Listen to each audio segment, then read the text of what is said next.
welcome. Thank you guys for the early, the early talk, just to get us going. We are also live on a bunch of platforms. I don't know how to name them all. We're live on Twitter in the video. We're live on YouTube. I'll be sharing the YouTube link in a tweet in a moment. So you have many options to see us, to hear us, Mhm. and of course to also see anything that we talk about in terms of what we're looking at. So, as it's spurring an exciting 2022 market. That's our official title for the evening. Evening again, everybody, and the rules will always apply. Like we said, if you have any at any point you have a point you want to make, a question you want to ask, just send a speaking request. We'll approve it and we'll talk at the moment where we get a chance to talk. All right. All we ask is Mhm. that you be respectful and just to steal a term, pay the toll, and the toll is conversation. That's what we're looking for here. The only thing I find that I don't like about some of these spaces is that you have people who want us to talk about something, and we'll talk about it, but we want to get, it's a human show. We're not the business show. Big up Owen James, but we're not Owen James. We're not going to bore anybody. So you have to talk to a little bit sometime. We might have a question or two. Humanize the thing. It's Friday night. I don't want to bore nobody. So if you want, tell us how you feel about Spur Tree, and I say, well, tell me something. How do you feel about Spur Tree? Talk to me. Tell me how you feel about Spur Tree. Believe me, I'm going to talk to you anyway about it. Danhai is going to talk to you about it. But make it a conversation, all right? So don't just come on and press the Danhai or Randy button. Join us, talk, and who knows, in your conversation, you might actually be helping somebody else who had the same question or the same thought. So, having said all of that, good evening again. I'm Randy.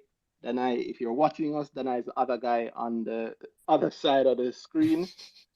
And this is earning season's Brick Talks. A lot of people ask me about that. I mean, I think you've realized it's a lot like earning season. I just don't call it that, Mhm.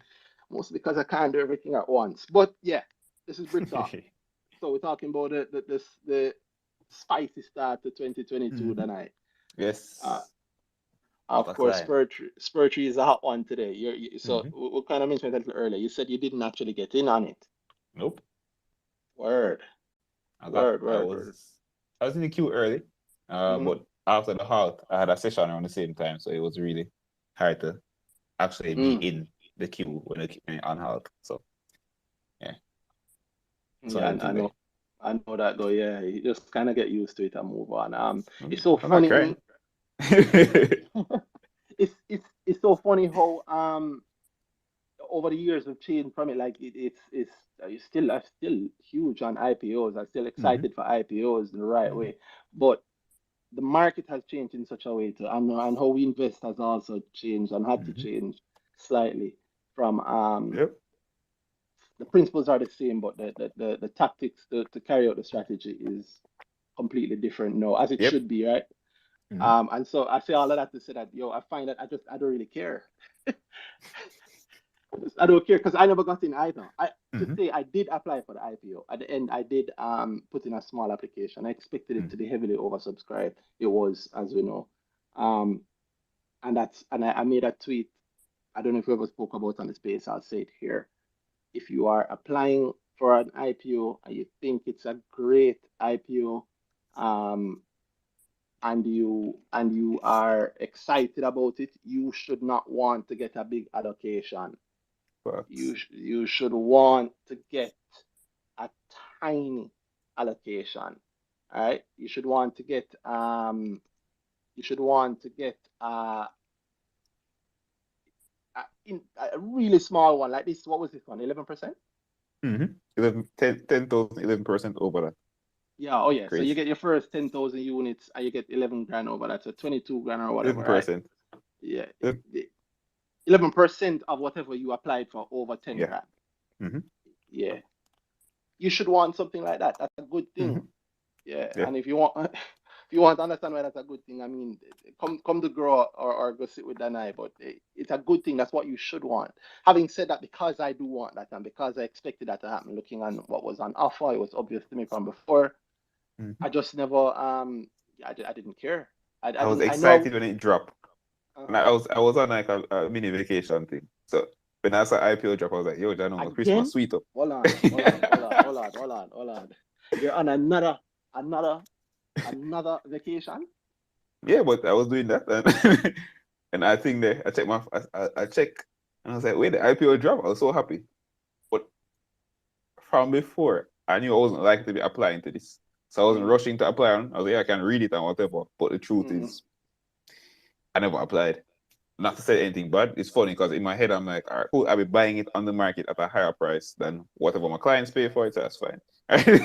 So it's the truth is, I'm willing to buy it on the market. So I'm willing to buy it in the IPO just to hustle around that, and what I would think be worth it compared to everything I would put in towards it never makes sense. But yeah, good IPO.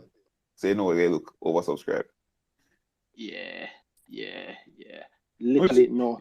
it's good confirmation. Yeah. You're saying it's good confirmation.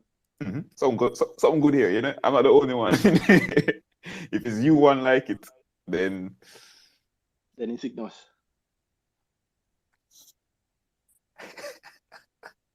Oh God, that joke will not grow old, boy. But yeah, if you won't like it, then there's something wrong there, right? If you're trying to convince everybody about the goodness of an IPO, then you have a bigger problem on your hands. That's what I think. So yeah, if I don't know if anybody, a few people are in for early speakers, and if any of you had any questions around this is a great time to talk about it because we have a lot more to talk about than just this. So if you had any questions around the IPO, around Spur Tree's first day on the market, now is the time. And let me call out Just Summer, Rich Auntie Summer. Evening, how are you doing?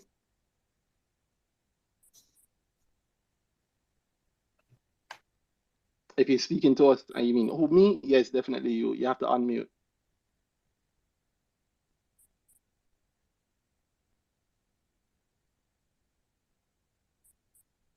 all right. Not hearing us. Not hearing him at all. Just Summer. Yeah. With the boy things avatar. Avatar. I guess not. All right, Jason. Yes. Quick question. Evening. Good evening. I'm doing good. Evening, Jason. About around the circuit breaker rule. Do you think that should be adjusted, or do you think that it is fine as it is? Because I saw where Spur Tree was halted for an hour today, and I guess that really made some people upset. So just asking about it. All right, well, you tell me something. Evening. What's the circuit breaker rule? Help everybody out. Well, the circuit breaker rule is basically if a stock trade above 15% on a given day, then it's halted for an hour. Or if it's trade below, if it goes down by 50% on a given day, it's halted for an hour. So 15%. Yes, 15%. So okay, and you're saying that happened today, which it did. Yes, it did a few times.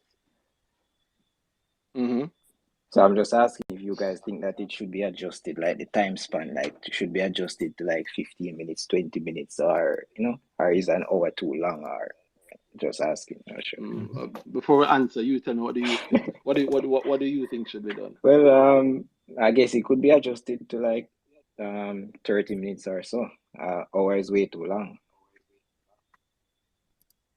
So you're okay with it, but you want it to be adjusted to 30 minutes? Yeah, because I know what it represents. I know the purpose of it. Because at the end of the day, person's portfolio will be in a negative if the price is allowed to go all the way down, and while some person's portfolio would be if the price is allowed to go all the way up. So it is there to protect us as investors as well. So I can understand the purpose of it. I love that one. How does it protect it exactly? Well, I guess it stops you from getting completely wiped out. Does it? So, all right. So, the stock, you're in a stock, $1 stock. It trades 15% down. You see the circuit breaker, it halt. What's your next move? You can't really do that thing after the 1 hour. You have in the 1 hour time, you can't do nothing but wait. So my next move. All right, so you wait it out. Yeah, you wait it out. You wait it out. Are you selling a stock because it traded down? depends on your goal. If you think that it will continue to go down, then some persons will sell because remember that everyone in the market is not really persons who are what should I say now, understand the market very well. So when person sees that, You see, so I like how it made that shift. I wouldn't use that one at all. I would say maybe me and other people in the market have different goals. yes, All right. Very important distinction, by the way. I don't know. There's something. I don't know if it's a Jamaican thing or if it's an investing thing. Investing. I feel it. I don't hear it only here. okay. Oh, you hear it in other investment circles? Oh yeah. Yeah, well, that's true. That's true. That's true. That's true. That's It's true. a prestige thing, you know. We Yeah, that's seem to true. we seem to love the finance thing because it's a gatekeep inherent thing about it. So people just Yeah, like to man. gate. Yeah. Yeah, you People are not. exclude other people. Yeah. A lot of people have different reasons for doing things. But to that point, circuit breaker happens, 15%. So you're saying if you could, how are you saved differently? As in what I want to know the steps to save, to be saved from it. How the circuit breaker stop you from losing money? You could lose. Well, I know how it come about because of some complaint that someone made. So Whoa. I Says who? well, yeah, I was reading something on IC Insider. I think it was today, and he said that it came about because someone went to them and complained about it, saying that before it was in place, I don't know, there were too much volatility in the stocks going up at all times high and going low at all times low. So I'm not sure. Oh. So I'm just trying to get your thoughts on it. If you think that it's something that should be adjusted or it should remain as is. Well, to answer your thing there about one, I was want to actually go back to what I was talking about with how does it save you? We have an idea that if something like if a stock halt down, somehow every other trade after that they drop. It's a cascading effect going down and down and down and down and down. If you never see that before, like if you said today was again was the day for this to happen, you'd be out already, right? You would be waiting on 15% down before you signal or whatever. When the trading halt and whatever, are you sure you can always get information that okay, the next set of trades is going to be where it floors the market and they done here, so the stock is done? What I don't understand how that becomes the the norm idea that cool, if trade 15% down, it's an event where people are going to be wiped out now, stock dead, and thank God for the circuit breaker. In every case where I see the stock halt, like the stock will be like a strong drop, it's not out of trades. Because okay, the breaker halt that 15% where the one person who say, cool, I could have exit, and this is the point I can exit. And I know so the breaker is there, I'll go for my 15 or my 30, whatever. Right? And they get out. And then immediately after that 1 hour, everybody else pull them order. So it's not like you could have sold to anybody because if you're just as informed by the circuit breaker as the buyers, then I'm not going to want to buy anything that's falling. Same like how you want to sell the thing that's falling. So it's that steep drop, very often a small amount of trades because the breaker hit more than one time, or depending again, the effective open just drop it because nobody will trade within a certain range. So you lose the money anyway. You get an 80% drop and the breaker never save you. I've not seen a case where breaker come in and save the day, stop. People stop losing money because we're fully held down. Or most often the case it trade at 15 and then trading resumes and it never really make a big impact where everybody trading out of the stock. Okay. Yeah. So what yes, out there I think it should be moved. If even thing there. If even adjusted, because look at something like today. The stock almost couldn't trade. The volumes on the stock on the first day when everybody you saw the buy side and the sell side. And we couldn't get any actual buying and selling because what does the breaker save anybody from right there? If anything, or somebody can somehow get the shares they want, a small amount of shares at thing there, at 30% up, which actually does not have to happen. Which company was it? Which company mentioned today? Was it the stock thing there? SOS. Yes. Nobody Yes. will trade. Nobody will trade it at the 15 and the 30% range. So every day it open higher and higher and higher until you finally trade where people want it to. If that could happen first day, what's the actual problem? That if people deciding, cool, I want to buy at 22. It's at 20 today, and I want to buy at 25. What actually changes for the person? I read or see. And if it's your trade alone, go up there somehow. The market isn't really changed by the circuit breaker being in place. I can't say a case for cool the market never shoot up. If somehow people are more informed that this are going to fly, why me as a seller going to stay there? Because it's my information too. Yeah. As a seller, you would definitely pull your order and wait Exactly. for a better price. Exactly. So if it was serving the purpose of informing people to make a more efficient market, I'm not seeing where that's the case. The most they can say is, okay, somebody never see the news and somebody call him and say, oh, you don't know the news is whatever, because it halt and he check, and something like that. And I don't think that's the majority. If you're never, and I don't think it makes that fair playing field at all either. Markets run because I know more than you about something. I'm acting on something. That's where opportunity is. I'm acting on something that I figure is right. And if I'm right, then it work out for me. And somebody else get burned. And earlier news, me and him wake up the same time, he don't check the news, and somehow 15% fear. And it doesn't actually stop the rise, it doesn't actually stop the fall. If anything, just stretches across a couple of days. Okay. Yeah. All right, thanks for that. Oh, I think okay, so we lost Randy. No, man, I'm here. I just had to plug in my laptop. And of course we are live on YouTube, as I said. So if you are interested in seeing us and not just hearing us, jump over to the YouTube and you can see I just retweeted the link, and I'll retweet it again with the hashtag Brick Talk. And if anybody else that's in here had a question around the Spur Tree first day listing. Night, guys. Evening, Malik. Evening, how are you? Evening, Malik. What's up? I'm good enough. I don't really have a question. I was just gonna drop in and say I was impressed by the relative demand. It was like, I think 700 bids or like 500 bids at its peak. What does that tell you? Strong.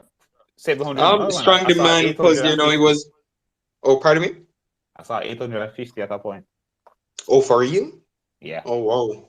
Yeah, I went on there and I think I saw like 500 buy orders. But yeah, what it's really saying is that since it's a small company and there's a lot of demand, because I mean, like you guys said earlier, people got 10,000 units, and then they got a pro rata allocation of 11%. So by saying that, I mean like 11% of the remainder. So for who doesn't understand, maybe like if I were to order 50K, I would get 10,000 and then 11% of the remaining 40K.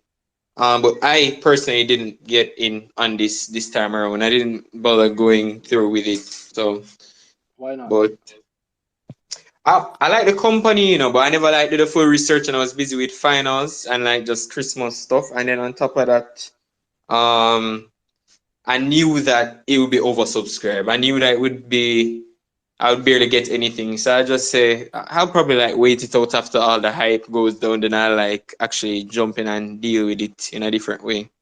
So you buy it on the market, you're willing to buy it at Yeah, man, $3? in the secondary market, right on JTrader. Yeah, man. I don't use a whole heap of fancy terms, but when it's the secondary market, just mean him gonna buy it after a list, like a regular Yeah, stock. man. But Yeah. what are you okay paying $3 per share for it? Well, I don't know about $3, but it might come down, it might go up, it might stay up, it might do all kind of stuff. But I'll know when to jump in and when to jump out based on like short-term technical stuff. I love that one. Like, I'm vague. I'm going to do this. I'm going to play with it. Like, I mean, it's not the first time, so. It's not the first time. What? It's not the first time I've done that with an IPO. Well, Yeah, Yeah, man. yes. How often do you do it? Oh, Almost every IPO. yeah. Almost every IPO, but there's Like from been way barely any back or like recent IPOs. well, Way back to Malik is young, 2019 you know. when I, Yeah, huh? God, let me say, you look young. Can I say No, every I IPO? am younger. I'm still in I'm still in university. I've only had an investment account since summer 2019. But like with all the How much IPOs from IPO that in? 2019, huh? How much IPO that in? I don't know. I recall doing it with Mailpack. I recall doing it with some other ones, Lumber. Mm-hmm. I even did it sometimes with like some Barita IPO. That was nice. That was very So nice. how I remember the 2021. and you say usually in and out?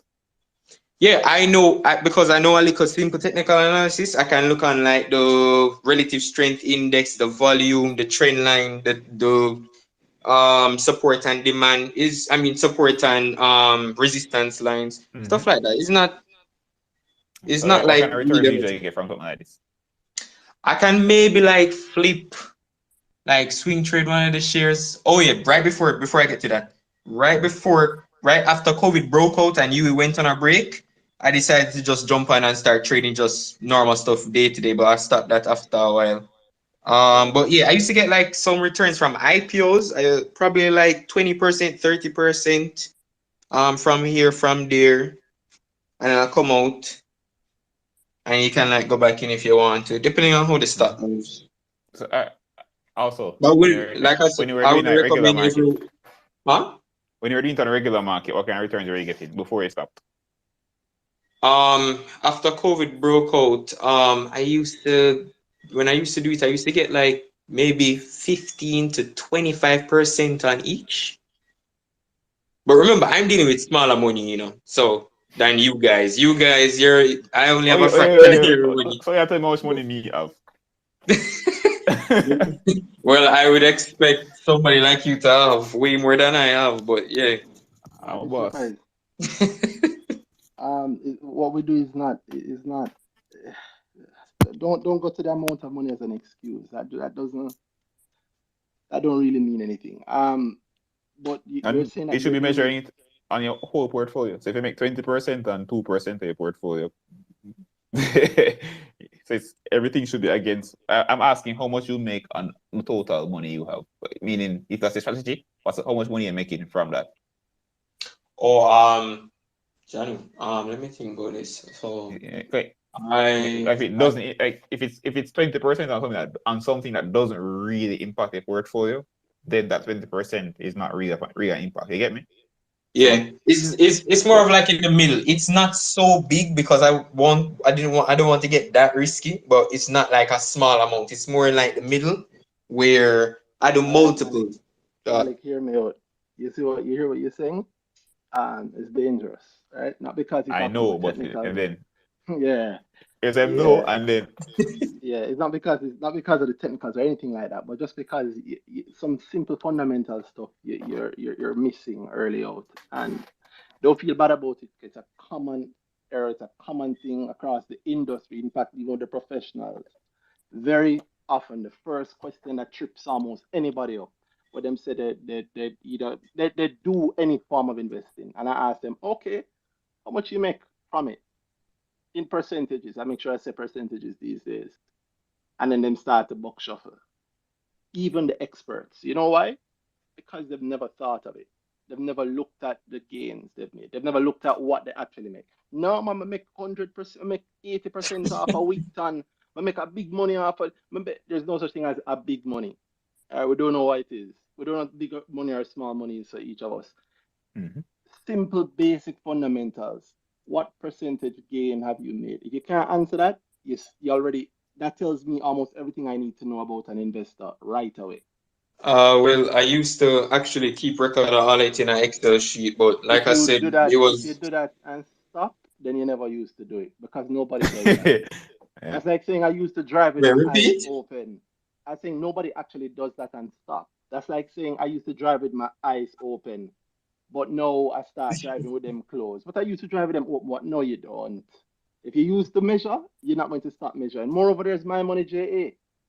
or the sponsor of Brick Talk, and Yeah, I use your website, My Money JA sometimes, but I stop using it after a while as well. Like I said, I used to trade more between that period where COVID broke out in March 2020 all the way up until summer 2020, and then the last time I had to go and do other stuff. Cause you need to be there watching it. But like I have no, the you Excel sheet don't. right.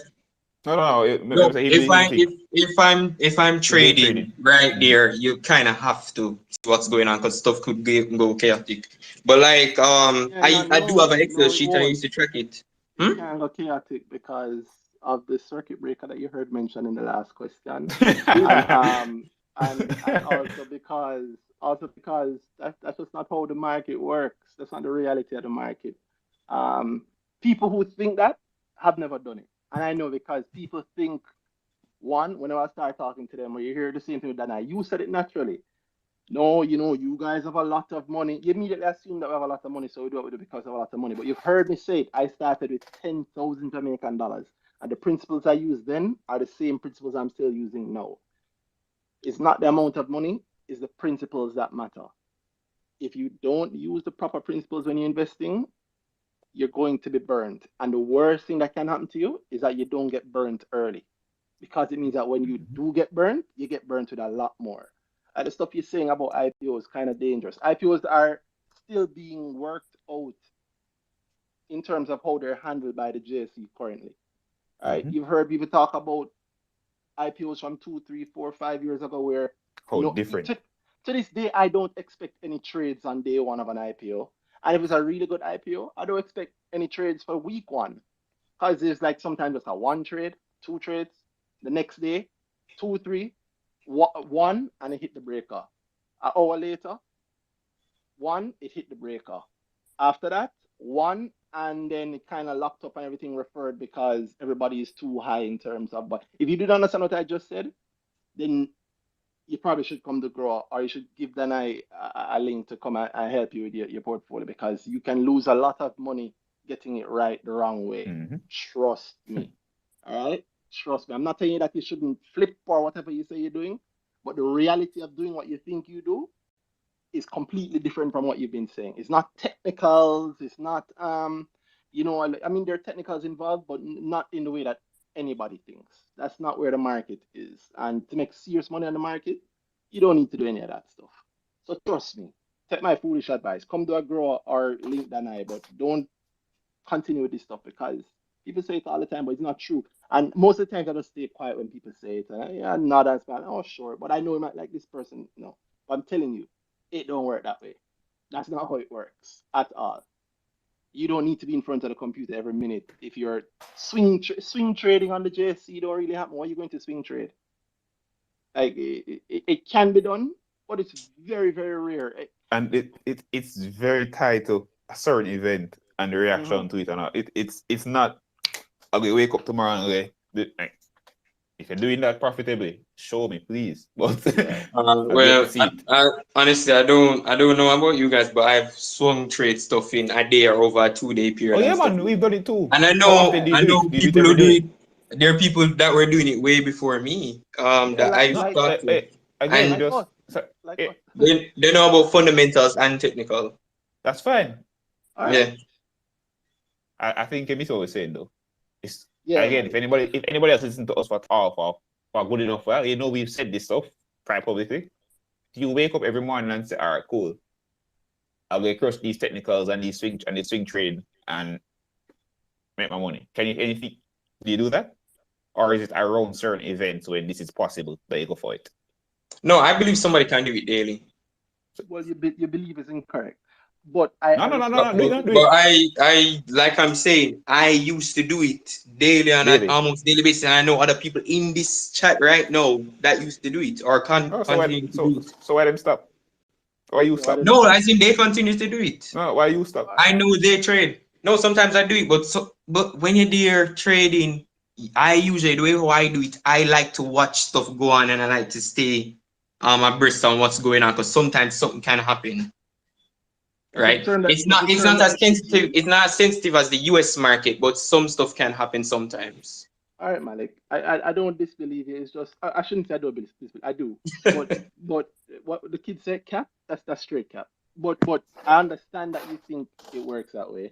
And if you know somebody who is doing it and doing it consistently every day, tell them to come talk to us. I am always open to being wrong. I always want to hear the new methods of things. But as somebody who I'd like to think knows the market very well, what you think and what you're describing as being possible is not possible. What you're describing is what people How think does that it I how do. does it work then, Randy? Well, come to grow, I can't say that in 15 minutes. So I can tell you that the simple version is this. We're Mhm. talking about, all right, what is swing trading? Let me carry you through then. Let's bore the people for a little while. What is swing trading? What's the day All right, trading so that you think basically, about? oh, pardon me? What's the day trading, the swing trading that people are doing? All right, so my idea of swing trading and what I know other people do as well is basically, based on momentum and based on certain technicals like the relative strength index, where the price is gonna swing down to where you stop, you jump onto the price at that point, or after you get some confirmation, then you go up, then you sell it off. So you buy low and sell high to keep it simple. Okay, I get you. Yeah, like something like that. Like for example, Spur Tree, within the coming next few days, probably. I don't Mm-hmm. know when, because there's a lot of demand for it. It's Right. probably gonna decrease a little bit, and some people are going to buy in there, and you might see tick up again or It's going something to like that. decrease. It's going to decrease when there's a lot It of it demand for it.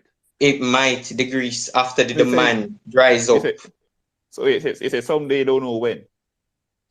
No, usually I will know when it gets closer, but right now we're only on day one, and the demand is insane for it. So that's why I said personally I'll sit out and wait for it to see how it will perform. You know that the JSE is not anywhere near Forex, right? No, it's no, as in I've done this before. It's not only forex. So it can be applied to I guess forex. I've never done forex, but I think it can be applied to crypto forex stocks, just depending on liquidity. All right, bro. Cap. But no problem. Like I said, I'm not a professional, but I know I've Oh, done I this stuff know. I can before, and tell. I I know other can people tell. in this chat as well have done it before. And I am open as somebody who has always heard that you're not a professional, so you don't know what the professionals can do. I will Mhm. tell you that do it if you can and show us. I love being Yeah, proven show me. wrong. I really want So to show see. me. And Yeah. like track record everything. Because also make sure you check the returns. 'Cause Yeah, I man, I can think see the returns. Yeah, the returns. it's like I said I used to have an Excel sheet. I still have it on my computer, and usually it range between 15 to 25%. But when you're dealing with small amounts of money, it's easier to trade. So that's why I mentioned the money thing. But you guys said you don't want to hear the money thing. Oh. I mean we All right.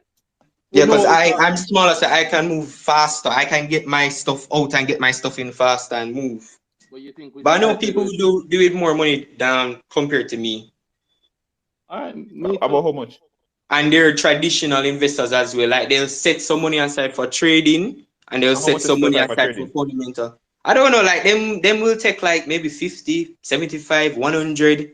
I don't like people not really Million? going to those specific details, but Why not? they, because it's Jamaica and them don't really want to talk about them business as much, like how much money they're moving around and trading with. All right, I cool. But mean, you have to if any understand with yeah that. man, cool. If any of them really want to sit and talk about it in depth, we're open. Mhm.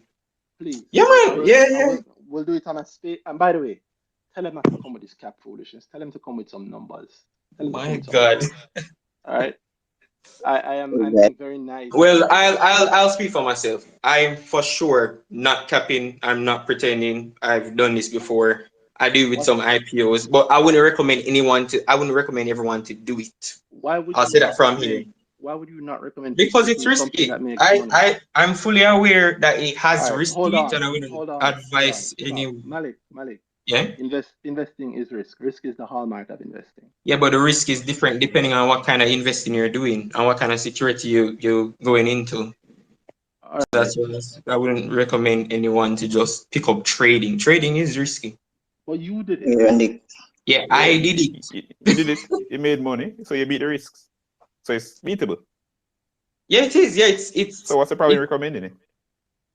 because not everyone has a mentality like me. Well, that's what They I Odds, don't said. have odds. to. Some Okay. people will invest and they'll be there worrying, And that's sweating, up to and them. trust that's the worst thing you could do when you're trading or investing But in that's general. up While to some them. people be going But easy about it. but Malik, if I get up and take on this risk, Mm-hmm. then I'm me that no like You? Well, I as believe in you no will be able to. no what I'm Well, saying is Dana, I if believe you'll be able not to handle me, that risk. no what I'm saying is if somebody get up and pick Mhm. up that risk, Yeah. invest again, right? They say investing is risk. You going into whatever, you know the risks. Yeah, well, yeah, you know the risk, but not everybody read the fine print. Let's be realistic. All right, cool. Not So, all everybody right, read all right, it. so you've given the fine print. Why not recommend it now? So what I'm Because saying. So you've given them the qualifier of this is if you have this level of risk appetite, go for it. You already said that. So is that a recommendation at that point? yeah, Would you but recommend to people let's who have that use level of risk appetite? let's use that example. If I know somebody likes action movies and somebody don't like action movies, I'm not gonna recommend this person who I know might not like action movies to go and watch Avengers or something. It's something like that. But I'm saying, do you recommend it to people with your level of risk Oh appetite? yeah, Do you yeah. I recommend would it? Are you probably saying I go would ahead and probably do say it? check it out. Usually they're the ones that come to me and I explain some concepts and send them different places to go and like gain knowledge. Jaja, Mm-hmm. the blind leading the Teach. blind. All right, watch My this, Malik. God, the I man. like this. I come from like, I oh come God, from Randy, like, just, sorry, all right, I'm blind, no, sorry. no, listen. I Like I will said, I don't be know everything still, but yeah, go ahead. I give that, but I will be the biggest person. I will give the largest apology Mm-hmm. if we Facts. talk in future and you show me and as wrong. I will bring it to the people. I will integrate it into grower. No, you Trust don't me. need to integrate it into grow. I feel grow is more fundamental based. Have you done grow? No, not yet. I'm thinking of doing it because Oh, Well, okay, that's interesting. well, let the person who came up with it and teach it for years tell you what he'll do. oh, okay. All right. If you do this, I will integrate it. I will apologize. I'll probably give you some money on top of it because if I make money from something, I like to help the people I help me to make the money. So trust me. Mm-hmm. Um, maybe later in the year we'll do another space so you can talk about this stuff and what you but again with some facts with some numbers because from my small amateur perspective what you're saying is exceedingly dangerous and not for the reasons that you think it's dangerous. Not because it's risky, but it's actually risky because to me, it sounds like somebody who don't know something, sure them know something, and saying them know it, and I'm okay with that. But when you say to them to prove it, that's where they falter. You're telling me that you do the riskiest form of Mm-hmm. investing on the JSC, and I used to track it with an Excel sheet, but I stopped. Because I haven't really And it trained. was going well. Yeah, I was doing well. So I stopped. So why you stop? Because the summer came and I got preoccupied and I had different stuff doing in the summer. Remember, guys, So think wait, all about right, it so this all right, way. cool. So have you started back? Did you ever start back? Why? No, Why because not? there's not that much liquidity in the market since everybody sell off everything and plus when you go in there, plus have school. So All right, help me out. Help me out. Let me help you. I I don't know like why the you thing. I guys think I being do so want to. skeptical, I can if I could have All right, shown let them me tell right you why now. we're being skeptical. Let me tell you why we're being skeptical. Because you're saying you said something. All right, let me give you an example. In your Mm-hmm, sentence just now, you said I stopped doing it mm-hmm, because there's not much liquidity mm-hmm, because everybody sell off everything. mm-hmm. The act of selling creates liquidity. Now if people are from my understanding, not if people are taking their money out of the market because there's a pandemic going on. So the market. So, Ah, so who so them my sell to? That's money going so back Yeah, into but the them market. them don't let's sell it start at there. a lower price, and then the valuation of the market decreases as a rate or something like that. Isn't that how it Let I'm me works? explain. boss. All right, I that's see what cool. I see That's what I cool. say. Malik, let me explain to you. Well, Am look, I let me wrong? thank you. Yeah, you You're a are good man, you're a good man, you're a 100%. good man. No, 100%. But let me explain what My what it God, what yo. what what what it sounds like to me. It sounds like an American. You ever have like one of those American people come to you and say that they're Jamaican? Mm-hmm. And you're like, oh, I'm Jamaican. Like, oh, yeah, I'm Jamaican. I talk patois, man. I don't have to tell another Jamaican that we don't say man. All right. Or like, where are you from? I'm from Moco. Where? Moco in Clarendon. Okay. Like, it's like to a Jamaican, a non-Jamaican cannot fake being a Jamaican to us. In the same way, you're saying things that and it sound like what you think Patois sound like, but for somebody who speaks Patois, no, bro, you're from Fort Lauderdale, and that's cool. and you're still in the family, and we want you to learn, but what you're doing is not what you think you're doing. So we'll have another space so we Randy, can talk. Oh, don't, Trust me, I don't want Randy, us to go overboard. Randy, like just like you saying that somebody could say the same thing about you if they're like a professional investor that comes on TV and Mighty, stuff that's like fine. that. have you That's paid fine. attention to the last But 5 years? I can't force you to believe me still. I know I'm not like lying or anything like that, but like if you don't want to believe that, then I I can't mean, we force say you. that's proof. Just prove it. Hmm? No, I want to believe. So No, I here's what mean, I'll do. Well, well, actually, you bro, I know, actually want to believe that you actually, do this. 'Cause well, guys. Actually, I contacted you guys. I don't know if you guys can respond to that, then we can actually figure something out. all right, cool. Oh, You guys remember last you week? sent us the UE thing. Yes, yeah, and Wait. I'm a part of the investors club. I'm an Thank you very executive member. much. Yes, so Fret not. Thank you. Then we'll Yeah, talk so to him again. when, We'll have yeah, another we'll have a conversation. talk with you. No problem. Yeah, and if yeah, we'll man. probably record it and people get some good content out of it. No, But it's recorded. We recorded it already and put it on our YouTube channel. bro, you sound like David. Are you related to David? David Rose, Yeah. Yeah. friends with him, but no, not related. Oh, it's not Word. like And crazy. David, I'd say David is kind of also a little familiar with trading as well. But I don't want to talk up anybody business right here. But All All right. yeah, right. Cool. I Big up can't though. force Big you up. Big guys. up. Big up. Big up. Big up. Bro, Big now up. I fight here with the say, oh, let's show me. That's how. Yeah. Yeah. That's how. Yeah. Don't let the It's, skepticism bother you. and this is not a personal thing. We don't know your boss. Like, we're just Ex- responding to what you're saying. You don't, it's fine. It's not a fighting thing. You're good at. No, Just, man, no. All right, I Malik. know how Well, people are, so you see me. Just make you know, so it's not like that. yeah. Yeah, man.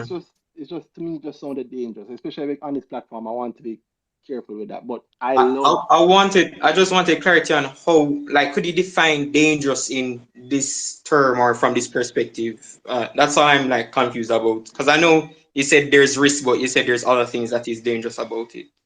So, Because it's like the white person saying that they're Jamaican and they're like they're gonna go to Spain, and I'm like, as somebody who lives in Spanish Town, don't go there, sir.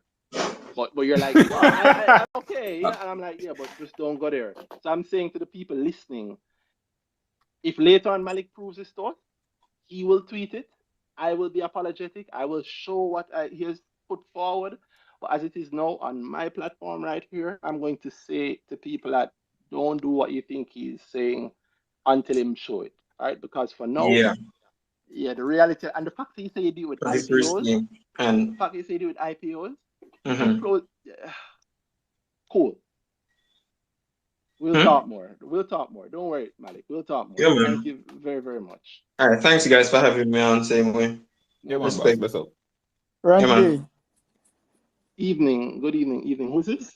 this is Andrew Higgins. Oh no, Oh, Andrew, what's up? How are you doing? I'm I'm good, you know. Why you have to deal with Malik like that though? like, oh. It You make heard? him seem so juvenile, and I don't really and truly buy and sell is nothing new under the sun. It's just the kind of commodity that is being traded, whether it is bag juice, whether it is stocks, whether it is shirt. I mean, it's nothing new. We don't have to make him Humble. feel less than because of the market. Okay. I think that's what Danhai was trying to cover at the end, and I'll say it also because he's still listening. So I'll say, I'm not. This is not a personal thing. This is the thing he is saying. Let me be clear. I know that people listen to us every week, and them try and do the things I'm here to talk about. That's why we're so careful in what we say and don't say. I don't want it to be said 3 months from now that, oh man, I was on Randy's space with Randy and Danai, and his them was saying that you can swing trade and it was cool, and there's this guy listening. They're not going to remember the guy that said it, and I'm going to remember Randy and Danai. they do so often. All right? I hear enough things that I don't say assigned to me that I'm very careful about it. But the thing that he's saying is actually dangerous. It is actually dangerous because it don't work that way at all. Meaning, like he's saying that the selling of the thing means that there's lower liquidity. Selling is the act, like it provides liquidity if somebody is selling. So just things like that. It's somebody who don't speak patois talking to somebody else who talk patois.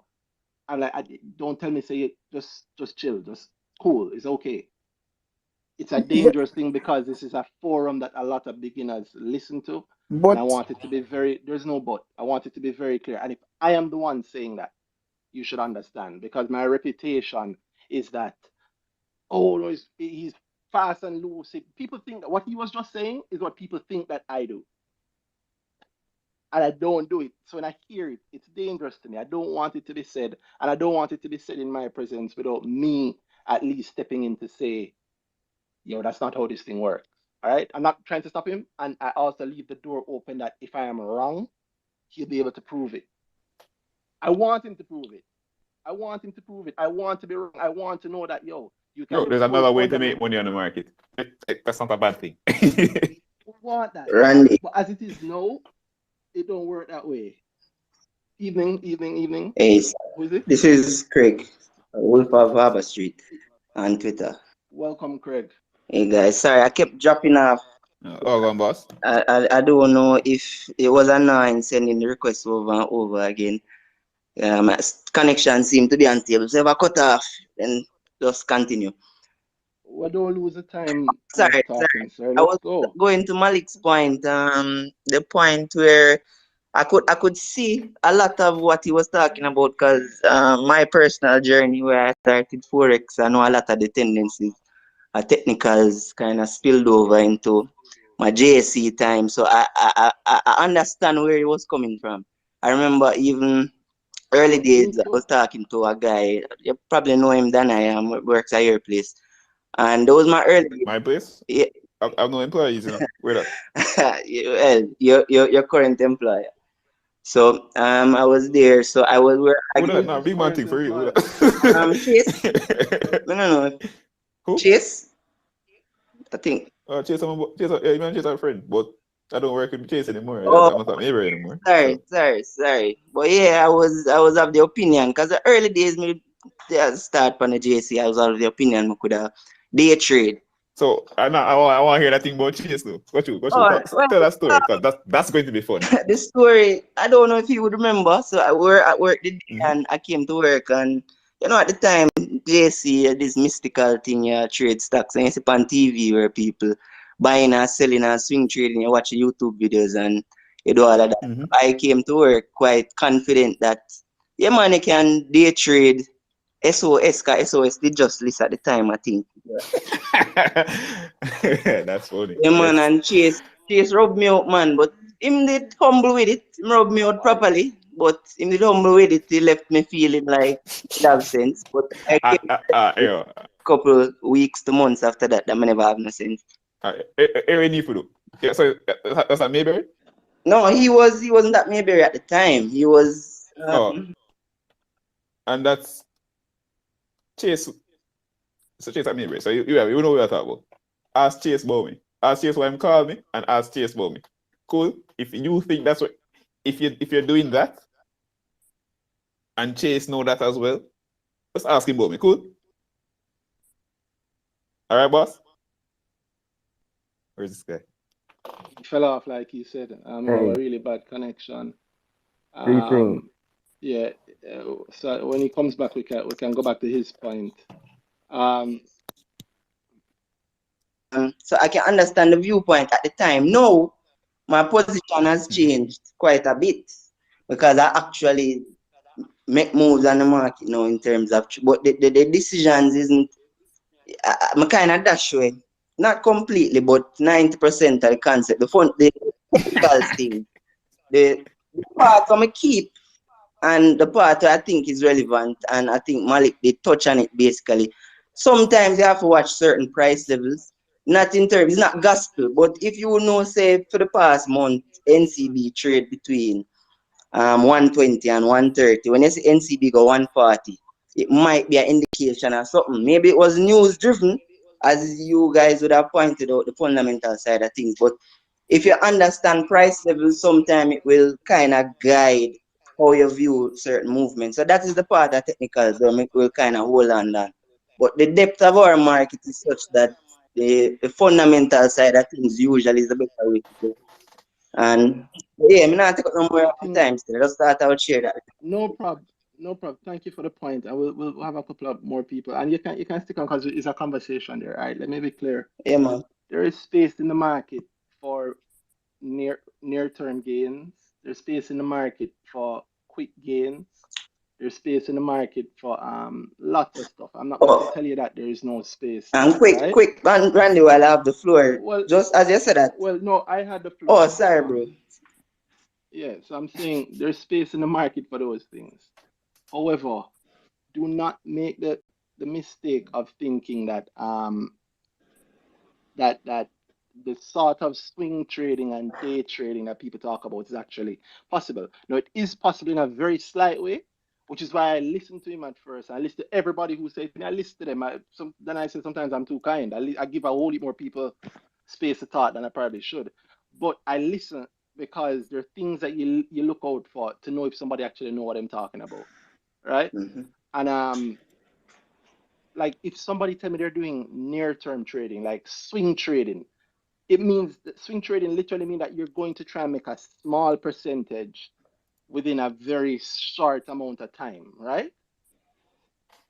Which then means you have to pay keen attention to the amount of money you're spending, the amount that the thing that you're buying costs, the amount of fees on top of it, the exact prices needed for you to exit in order to exit and pay for the exit fees, get rid of the thing and make a little bit of profit. If you're telling me that you do that, but you also don't really track it, I'm gonna stop use Excel. What? That don't make sense, right? Mm-hmm. And then on top of it, if you're saying that no, it can happen all the time, there are other things I don't want to say them because I don't want to put it out there so that people come back and say it back to me. But there are other things that you learn to look for. There are other stocks that you look at. It can't work with every stock. When somebody's talking to me about doing it on the JC and I don't hear them mention certain stocks, and you ask them which companies, and them go, oh, IPOs. There's a way you can do it with IPOs too. But if his excuse was that, oh, you can't do it IPOs because the demand is too high. What? What? The demand is too high. You could have bought it today then at 132 and sell it to how much is it? He doesn't know the day when it's going to. The IPOs are the greatest time because for like the first, I don't want to tell too much, but there's a difference between somebody who know what they're talking about and somebody who is just talking. And there's a difference in saying something that I don't necessarily believe, but there's a way to prove it to me. And I'm not hearing any of those things. But I'm still willing to give him the chance. And he's young, and we're going to meet and we're doing a little thing for the club. So there'll be an opportunity for him to show us. And I assure you, if I am wrong, I'm gonna be Randy, the first to remember that say, hold at on, no Andrew. go on. Yeah, I'll be the first to say I was wrong if I was wrong. But the thing that he says he's doing on the JSC, I have not heard any of the points around how it's actually done being mentioned. And I don't want it to go to the public as something that was said on this space. Because I want them to say that somebody was saying it and the hosts were like, no, that can't work. And then them come back next month and they were like, oh God, we were wrong. I'm cool with that. But I don't want the initial time when it said I don't say no. And again, I'm considered to be very high risk and all of that stuff, but the reality of how I invest is different. And I'm very, very careful when it comes to that. So I just stop people when I hear them say things that I think are dangerous. Otherwise, whatever Your you team want, that's boss. cool with me. Yeah, man, do your thing. And prove us wrong if you can, please. Dana, you say that my audio is low. I will try and do something about it, I think hopefully. you got better. But Okay. then I Okay. respond if it did. All right, no Randy problem. Danhai. Evening, Horain, but just Evening. stop it. Just one sec, Horain, because Andrew, I did stop you just now. You're making a point. I thought it was truly a teachable moment. That's Y- what it was. And I at no point in time got the sense that Malik was an expert in economics or in business or in I mean, he trading. wasn't saying that. Right. He And said so there is the understanding then that Mhm. he's not going to come out with all his statements on point. He's learning, probably still attending UA or whichever university. And so I rather than to set up somebody so young, I Set up. think an interjection to say, well, I get what you're saying, and perhaps this is what you mean. It would have been, I think it would have softened the blow a little bit more. But he knows that he doesn't know it all. We know that he doesn't know it all. But I think coming out of the conversation, he has nothing more than to just say, okay, let me wait till me hear you talk at XYZ forum. And I feel like that is the bit that did make it teachable. And that's all Well, I'm saying. I hear what you're saying, but if you listen to the conversation, I did try to say that, and then we allowed him to explain, and then he hit a point where I was like, "Wow, at this point, it's actually kind of dangerous." And I said it was dangerous, and he was like, "No, I'm doing it, and I know people, and I'm sure it'll be a teachable moment, and we will teach him." Or teach But us. You or go he'll either way. teach us. But until then, I'm gonna say that no, and it's dangerous. After a certain point, it started getting dangerous and boring. I don't want to bore nobody on the Friday night, like I said. But thank you, Andrew, for that point. Andrew, you always have some wonderful point that you want to share with us, though. So tell me it, and then let me hear what the next person. I think Horain and then Sanjeev. And by the way, guys, if you're in here, you have something you want to say, just do the hands up thing so that I can know No, man, that's the really order. it. That was the reason why I interjected. It's Okay. kind of hard for me to see a young person struggle. Me too. Don't worry. I understand. And understand that I'm not leaving out in the cold. But at some point, I have to jump in and say, yo, no, you can't tell people that because, especially in this space, they will think it's possible. You don't know how often, the thing he's talking about, and multiple times a day, every day, I have to deal with hearing it, every day, all the time. Imagine me when the trade, somebody come into my session and then think I'm going to give them the game plan for day trading. You know how rough it is at Grow when people learn that wait, it's actually investing in teaching us, not like the lot of numbers. Yeah, so I try my best to do the best thing I can out there. But yeah, it's when I hear somebody saying something dangerous, I stop them. And not because of the day trading, not because of the risk, not because of what he thinks the risk is. It's the real risk. You're saying Danhai? Not just generally, a lot of that is thing that it's never something we're speaking against in terms of day trading. And we're never going to do that. We've spoken about day trades we've made. Yeah. Speak to Shanice about how often she does what she does and does it well. But even then, he can ask her where her money come from or whatever around that. And it's a very different thing. So I don't think we're not saying whatever he's doing is a nonsense idea to go and do it with. But there are things around that, to be honest. Yeah. So let me ask then. Why is it that we're not treating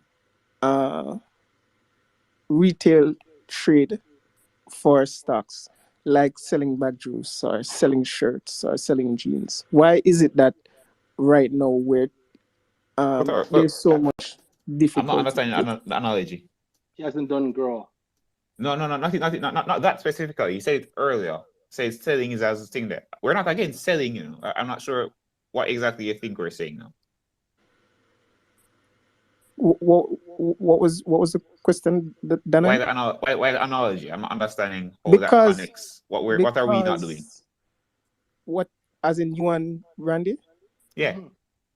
No, because I get from the conversation that you're treating the sale of stocks right now as though it is an exact science, that it is immensely more complicated than buying and selling bag juice or buying and selling shirts or buying and selling jeans, and especially with those small sums of money that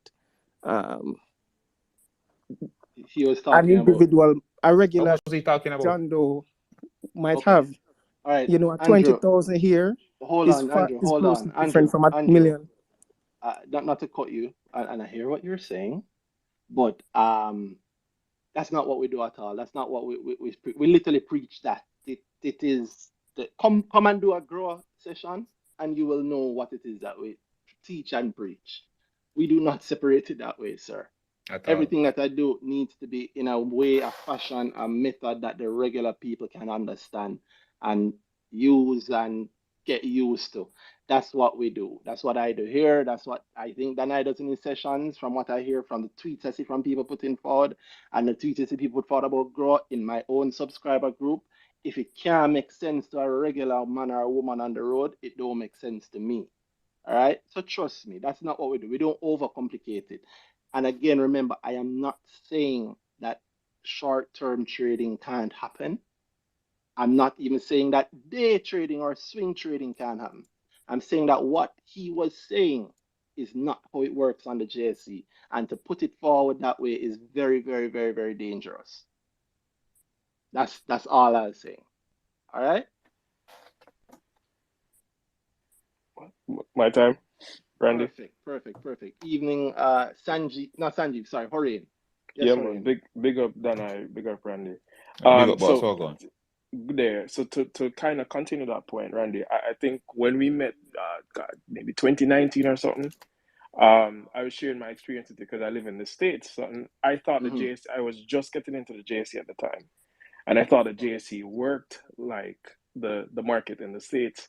So I started with yeah, NYSE, exactly, yeah. and the NYSE, right? So I started with a very small account in Jamaica and blew it up because here I am not thinking about fees and entry and trades and not understanding the fee structure that the brokers use because I'm not used to that in the States, right? So what, I totally support what you guys are saying. Is you're not disparaging what Malik said, but like the JC don't work like that, and it's very, very difficult. And like I see Shanice on here as well, and I talk to Shanice sometimes. Top And striker Shanice, yeah, who like actually does the thing that Homeboy was talking about. yeah, and she does it very differently. Yeah, she does Very it how it has differently. to be done in the local market. I think he doesn't know Exactly. enough. Every couple of months, I do a grower, an advanced grower, specific to short-term investing also. Yep. So it's doable here, but the way he was saying it is not how it works. Yeah, the market don't move like, and one of the reasons I resonate with your tweets when you talk about derivative markets and hoping that options can come there, because then I think the market will start to transform a little bit to make it more or a little bit faster. But again, the JC isn't there yet, so yeah, just people just be careful with that because it yeah. I'll just stop it there. But yeah, And be trust me, careful Randy doesn't and mean Danhai, don't do it. I, I, correct. I, It I doesn't have a mean don't thing. do it. Very often when I start talking about risk, it's John when come to scare me. He's telling me why this thing don't make sense. And I'm just really saying, hey, this is the way it can go bad. And what like really, but people often the moment I start talking about Jano, this sounds like a problem, this can be a problem, everybody take it as boy, this is throw it out, we shouldn't be doing it because whatever. So yeah, day trading itself, not a bad thing. If it can be profitably, go for it. Please. Whew. Oh boy. All right. Having said the whole of that, thank you very much for that, Horain. Horain, so now that you say you blow your portfolio, your Jamaican portfolio, how is it doing these days? I'm good. Actually, God, I don't know. I didn't check the percentage yet, but I'm doing it like which one is it? CPJ, and Shanice Okay. can cuss me out because oh my God, I did so much so so much Do all research the on it, research. and I waited 2 weeks and messaged Shanice and said Shanice we missed the boat, but I got back in. I wrote it up, but I could have been in from around 460, but I waited till $9. But yeah, so that and a couple others 100% down. doing well. Sorry, where is it, Dana? Say, again, 100% gone. And look how much you've made since then. Exactly. Yeah, I'm Yeah. at 50% now on it. Since November. And You big know, up my I money almost forget JA. as well. I almost forgot as well. Randy, I had a reminder written down to buy CPJ, and Randy made a mention to me. That's a reminder of whom we were speaking about before, and I said, "John, if we're go buy some CPJ." That's when my first buy happened. That I had a reminder, do the research, forgot. Yep. My friend Hector is in here as well. I texted Hector, I have the paper on my desk, and it's in front of me every day, CPJ. And I waited 2 weeks and that thing ran up. You hear that? 2 weeks. 2 weeks, 100%. So we're not saying that it's not doable. Right? I mean, let's touch on something super exciting. Look on Dolphin Cove, and again, big up to the data provider, My Money JA. JA. Yeah, My Money JA. If you don't have an account, go and get one now. My Money JA. If you've been recently upgraded by a stock website and you can't figure out where the hell to find anything, My Money JA is your saving grace, right? It will help you to at least know what the hell is going on. So you mentioned CPJ. You also mentioned, well, you mentioned CPJ, and I'm mentioning Dolphin Cove. When I was doing the calculation yesterday, Dolphin Cove and CPJ, at least up until yesterday, I think it was like 38% year to date and 39% year to date in terms of the growth. So both of them going almost neck and neck. I think it might have changed a little bit today. As you see, there's this wonderful little dip here. I don't know if people can see this, by the way, on YouTube. I will adjust it just to ensure that people can see. But yeah, it is something that has jumped hugely, and I pointed out because, well, let's go back to the CPJ. You pointed out, I think it was $9 something. You say you started at Hurricane? Yeah. If that. And the last of the $9 was the end of November, and end of November is 6 weeks ago, really. 6 weeks ago, and we're looking at 1547 now. I mean, let me get there. The 984, 964. Wow, 992 on December 2nd. Let's work from there. 992 on December 2nd. 55% growth from the first week of December to the middle of January. That's crazy. That is crazy. That is some serious growth. That's been flying. So Hurricane, I don't know if we just lost Hurricane actually. Hurricane, thank you for your point there. And then I don't know if you have another stock that you might have in mind before I go to the other people who have their hands up. Guys, and I see you have your hands up. Thank you. In mind for what exactly? Qualified. Well, I don't know. Anything else, really. All right. Anything else? I just trying to move us along because I find that we're going to keep talking about the one point again and again and again and again. All right. I think I saw something today. Something hit me interesting. Oh, yeah, what's that? Trying to remember.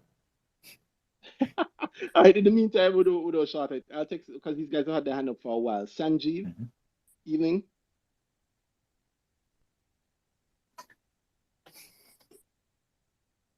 Sanjeev, can you hear us? Oh, sure. Thanks, Randy. No problem. So, Good evening. you know, my 2 cents on risk, because, you know, this word I heard from many people. Now, when we look at the risk, we should coin it in, you know, 2 terms. One is calculative risk, and second one is blind risk. Now, if we have to progress, either financially or in any terms, one has to stick neck outside. But one is either we take a blind risk, means I am getting a tip from somewhere that go ahead and invest in XYZ. And second one is calculative. Yes, I listen to that, go ahead and invest in XYZ, but I do my homework. I learn about that. I read it. I consult it. And that's called calculative risk. Now, unless and until you do a calculative risk, I think you won't make, you know, progress, right? If we are flying, if we are on the road, riding motorcycle, driving a car, there is a risk. But what you do, you calculate, you know, you're cautious about certain thing, and that's how you reach to the destination safely. Now, in between, you get a bump, you may meet with an accident also. That's okay. But in my world, in my life, yes, I welcome ideas from all over. I listen to people. I do take lots of tips, even from this, forum like this. Mm-hmm. But I do my homework. So my 2 cent advice is, yes, one will have to. And when we are in the market, yes, there is a risk. Either you do day trading, you do swing trading, long-term investment, right? There is a risk, but it's all about, what calculative risk we can take. Second one is, each individual, they have a different appetite to take a risk, right? If I have 1 million in my bank account, maybe my appetite of taking risk is 10,000. Example, that if I lose 10,000, still I will sleep nicely, no impact will be in my life, right? So risk appetite also, uh, it varies for different people depending on how much, you have. Mm-hmm. That's all, Randy. We can listen to Okay, other people. no problem. Thank you very much, Sanjeev. Thanks. All right. Um, yeah, I mean, it's a great point, and then I know that's one of your favorite topics too. Yep. Risk. Mine also. Mine also. Risk. Yeah, people, risk is a secret to making money Secret in sauce. investing. That's the secret sauce. Risk management. That's it. Risk is the hallmark of investing. That's it. And the management of your risk, the accurate management of risk in the right way for the right investment and the right situation is the way that you become wealthy. The details of that, however, varies based on whatever the situation is. So thank you very, very, very much for that, Sanjeev. And he's right. And he's right in that, you can get that from any situation, any market. These principles work in any sort of investment. They work in crypto, believe it or not. They work on the US markets, they work on other advanced markets around the world, they work in Forex, and they certainly work on the Jamaica Stock Exchange. But the way they work in each of those spaces is Different. very, very different. And even within those spaces, there are differences. Then I going back to that Dolphin Cove CPJ point. I don't know how like in the grower group, in the subscribers group, I had a conversation with them about we thought really was about risk. But I never called it risk because nobody says that in regular conversation. But it was about risk and risk management. And I remember because at one point in that both of those stocks grew very evenly year to date. Oh yes, I actually use this example a lot. So go.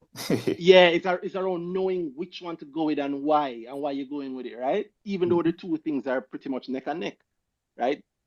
So I don't want to go too deep into it, don't get it, but like the factors that cause a CPJ to be rising are really the increase in tourism and the perception around the increase in tourism locally, and the fact that CPJ feeds tourists heavily. That's where the vast majority of the money comes from. So an increase in tourism, since we've reopened our borders and we have more people coming in, is expected to translate into more business for CPJ. And as a result of people seeing that, more of them have run into buying tourism stocks like CPJ. Dolphin Cove eats off the very same thing. They literally have a dolphin attraction. So when tourists come, they make the majority of their money from tourists, right? Whether it be people flying in or cruise ships. And yet, which one of those two you pick is is is very much a factor of your own risk profile, your risk situation, and your whole timeline. And it was, yeah, I mean, the conversation in the group lasted 2 hours on its own. So I can't go into all the details here, but simple version is that whichever one of those two things you pick, even though they're pretty much looking like they're feeding off the same factors and going in the same direction, understanding them really, like Sanjeev just said, understanding the factors behind each of them, doing the research. That's why my course is called Grow Rich with Research, because the research is the thing that really differentiates what you get into, when you get into it, when you get out of it, and how much you can stand to make from it, and knowing how much you stand to make before other people know, right? So, and I got to touch another point. When we were doing the setup talk, Alvin, I think it was, or Alric, mentioned a stock that he thought was sexy, and I asked him deliberately what was it that we said when he said it. I would have had much of a thought. But the thing that he's talking about with that stock is the sort of thing that comes from doing your research and understanding your risk. The reason we're not talking about is because Good. you don't I talk mentioned about to it some yet. clients and we couldn't. Yeah. and it's always interesting. Anyway, again, I don't know if I'm going to go too technical here, but the difference between actual risk and what we perceive. We can only invest towards what we see, right? So say Dolphin Cove and CPG are very different at the tail end. They benefit from the same thing. So you're choosing between each of them. And you say, all right, this shift in whatever market, so the government can implement something. And implementing it would only actually affect Dolphin Cove, right? So CPJ would still live on, but just because Dolphin Cove does business in this specific way, they will lose out from that thing. You sitting 3 months before the time and saying the government might go that way. The government won't. 3 months in the future, you don't know what's going to happen. You don't know that boy the government will actually do that. And that's where the real risk is if they will actually do that. But you still there, maybe you just believe you said, Andrew, I locked on the place or whatever. So it's going to affect Dolphin Coop and CPJ. We fine. So you go to CPJ, government doesn't actually do it when you're actually at the point. So risk is really, I don't know what the hell is going to happen. This can go bad, this can go well, and I have to invest with that in mind. I don't know the future, and I have to decide. That's a calculated risk. I have to decide how much of this risk I'm willing to take on. Yeah. And then the deeper you go in that's perfect, because the deeper you go in that is the deeper you understand, okay, if we have another set of lockdowns, how much is it likely to affect? Exactly. Versus how much is it likely to affect Dolphin Cove? And then you go deeper. And if you put numbers behind that and tighten it up, then you have a stronger understanding of the risk. It is a sort of thing that allows you to make some serious money. And it sounds boring, guys. I know it sounds boring, but it's actually pretty exciting. I mean, the nerd telling you that it's exciting. It sounds boring, but trust me, it's how you make money. And you already know how to do it, because you do it with other things. You just don't know that you should do it with stocks also. That's the thing I find hard to communicate specifically to a client. Because I understand it from a level, from the way I understand it, like how much risk you are going to this. I know the stock, I know the company, whatever. And you just don't know. And you might say you're ready for this amount of risk because you want this amount of returns. But in truth, you want the returns because it's so nice. And yes, more is better. But you're not really ready to take the risk to go for that. I can't tell a client and say, Jano, all right, I can stress it. I can get a feel for it and say, maybe it's not real, whatever. You've been investing like this before and whatever, you're not really ready for that type of thing. But if they want X%, and at the end of the day, I have to communicate what I think will get the returns that they need. I have to put as much risk management in that as I can. But to a point, you can't really do that, because maybe if you put in this much, if you go too far in it, then you start taking the gains out of the situation. And the target gain won't reach. So I find that specifically for somebody, I find that probably like the funds, when they're managing money, it's easier for them to because them control it. But with a client, they're telling them what to do. That's a pretty iffy. It's pretty hard to go across with that one. It's also easier for the funds. They just naturally have lower risk. If they screw up, if they get it wrong, they're still going to take 2%. They're just taking 2% of a lower amount. Or 5% of a lower amount. And so to them, the risk is not, do we lose money?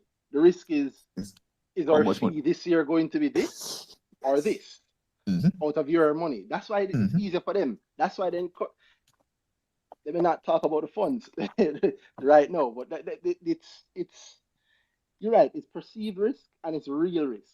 Real life example for the people who just lost, by the way. I'll give you 2 points. First, if what Danhai just said seems completely alien to you and you lost completely, link him and he will guide you through the investment. Right? It's the best advice I know. If you want to learn how to do it, and I'm telling you that you already know how, yes, you already know how to do it, link me and the grow and you will learn how to do it. You will see the actual point. You'll see the point that I was saying about risk management. I'm losing the example I want to give. There's a perfect example I had. But here's an example that we know, that and anybody who lives in Spain now. People that don't live in Spain think of Spanish Town as one of the most dangerous places in Jamaica, right? And they're not wrong, right? But people that live in Spain will go, yeah, but no, no, yeah, you know, really, no, Spain they're good, not man. bad. Spain, no, man, yeah, good, it good. Just don't tell nobody. Don't, you get me? You kind of know. Yeah. Why? Because you live there. Your perception of the risk is different, not necessarily lower. Because Yeah. there are things that you, the stranger to Spanish Town, or us, the people of Spanish Town, can do that no matter which one we do it, it's going to work out very, very bad for us. But there are also a lot of things that you can do. In the 99% of the things you can do, and nothing will happen to you. But if you're that's not, why I say you say good. yeah, The response is always, yeah, man, you're good, man.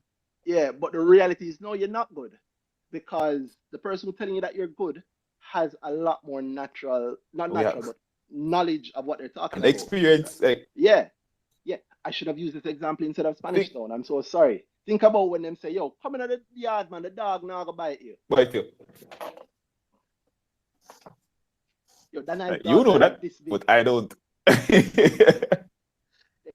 The dogs, the dog have teeth. The dog looks like the kind of dog that bite people. Why is he barking? Why is he barking? He doesn't. It's a friendly bark. It's not trouble you, really. Cause it sounds like the "I'm going to bite you" kind of bark, right? But if you live in that yard, to you, it's not actually that dangerous. But the perception of the person coming in, no, it's well dangerous. And the truth is, it might actually be dangerous because sometimes dogs attack the owners. Or sometimes the dog just bite you. You fooling with him and bite you like, yo, what are you?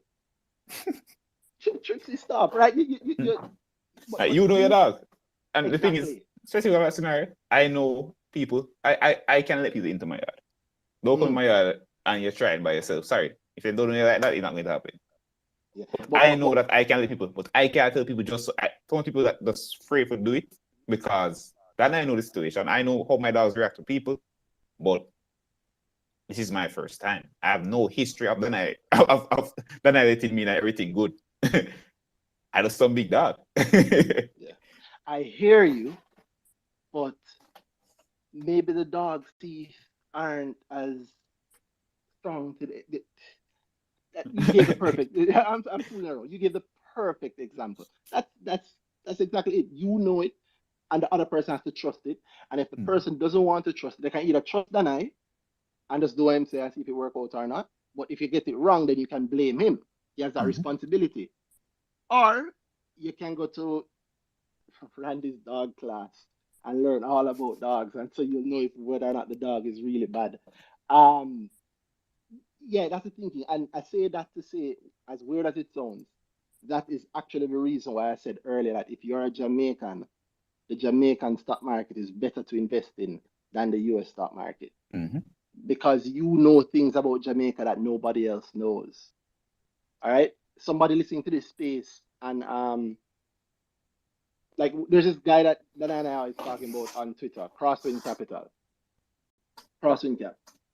The things he says apply so strongly to the local market. But he he's probably never thought about the Jamaican stock market until he probably come across it on Twitter. Right? Yet the things he says, the principles he puts there are things that will work in the Jamaican market. But how the principle work in the US market is not how the principle work in the Jamaican market. But if you're a Jamaican, you know that better than everybody else. Because if you're a Jamaican, you know that NCB is our Apple. A lot of people probably just got very mad at me saying that. Or NCB is our Microsoft. That's a giant, right? And even if it's down sometimes, that's a giant. It's not going anywhere. If it stops, a whole heap of other things stop, right? You know that Tyson Foods in the US. You might not know who that is if you're Jamaican, but if you are Jamaican, you understand Jamaica broilers. And the US person can research Jamaican stocks and they can figure out, okay, who is the biggest chicken producer in Jamaica? Jamaica broilers. What is the annual chicken consumption in Jamaica? It's high, so maybe I should put money there. And that's a learned understanding versus you who know that if you paint KFC on a wall, people would form a line up to the wall. And KFC buy from JBG. So JBG, Jamaica Broilers, you understand that link a lot better. And if something were to happen and suddenly all of the KFCs in Jamaica started being empty, I can't imagine that. But if that were to start happening, then you would understand that in a way that the person looking on a spreadsheet in New York, reading that Jamaica has strong chicken consumption, they wouldn't be able to understand it and they wouldn't see it quick enough. That's why I said that you as a Jamaican understand the local market already much, much, much, much better than anybody externally. And that's why I said that the market is local. The local market is better if you're a Jamaican than any other market in the world. It doesn't hurt that we are one of the top markets in the world for the last few years all the time. All right, I pause in here to get Leon Stark, Leon Francis. Hey, Leon, greetings, man. you You hear Greetings, me? boss. What's up? Yeah, man, hearing we you, are boss. hearing you. Sorry, say your name for me properly. Francisque. Francis. Yeah, man. Word. Okay, evening. Thank you for your patience while you had your hand up Yeah. electronically. So what's up? What's your question or your comment or whatever, or something in the market that happened recently or something you like? What's up? What's your guys' experience in terms of the inter-regional trading of stocks? So you buy some stocks on the JSE and you transfer it to your broker over in Trinidad and you try to sell it there. Have you been doing that? And two, what's your experience thus far? Have you been doing that? Well, I'm yet to start, but I figure you guys would be more far along on that curve than me. All right, So, Why? we Wait, hold on one second. Why do you want to do it? Why are you thinking of starting? well, just based on trading activity, it appears, and I say this cautiously, it appears that certain cross-listed stocks are experiencing what I'd say is some price suppression because of the foreign currency restrictions in Trinidad. So you have some Trinidadian investors selling down stocks out here to get US out. So I'm saying that's one side of the arbitrage coin. A savvy investor could do the opposite in Trinidad and be making gains in that way. Arbitrage, So, right? So in other right. words, the simple version is that like some things are listed on both the JSE and the TTSE, and you think that there might be an opportunity to buy it cheap in on the JSE and sell it for more money on the TTSE. Correct. Let me tell you my hesitation in going full speed on that. And it's just in terms of moving from one broker to the next. So let's say I'm going to really use any broker names right now. Let's say you have a broker A and Why you not? also have an account with broker Why? B. Hold on, no man. The people don't call for talk. Just talk real talk. You're not talk. You're not making something up. There are not that many brokers that are in both countries. So let's start, boss.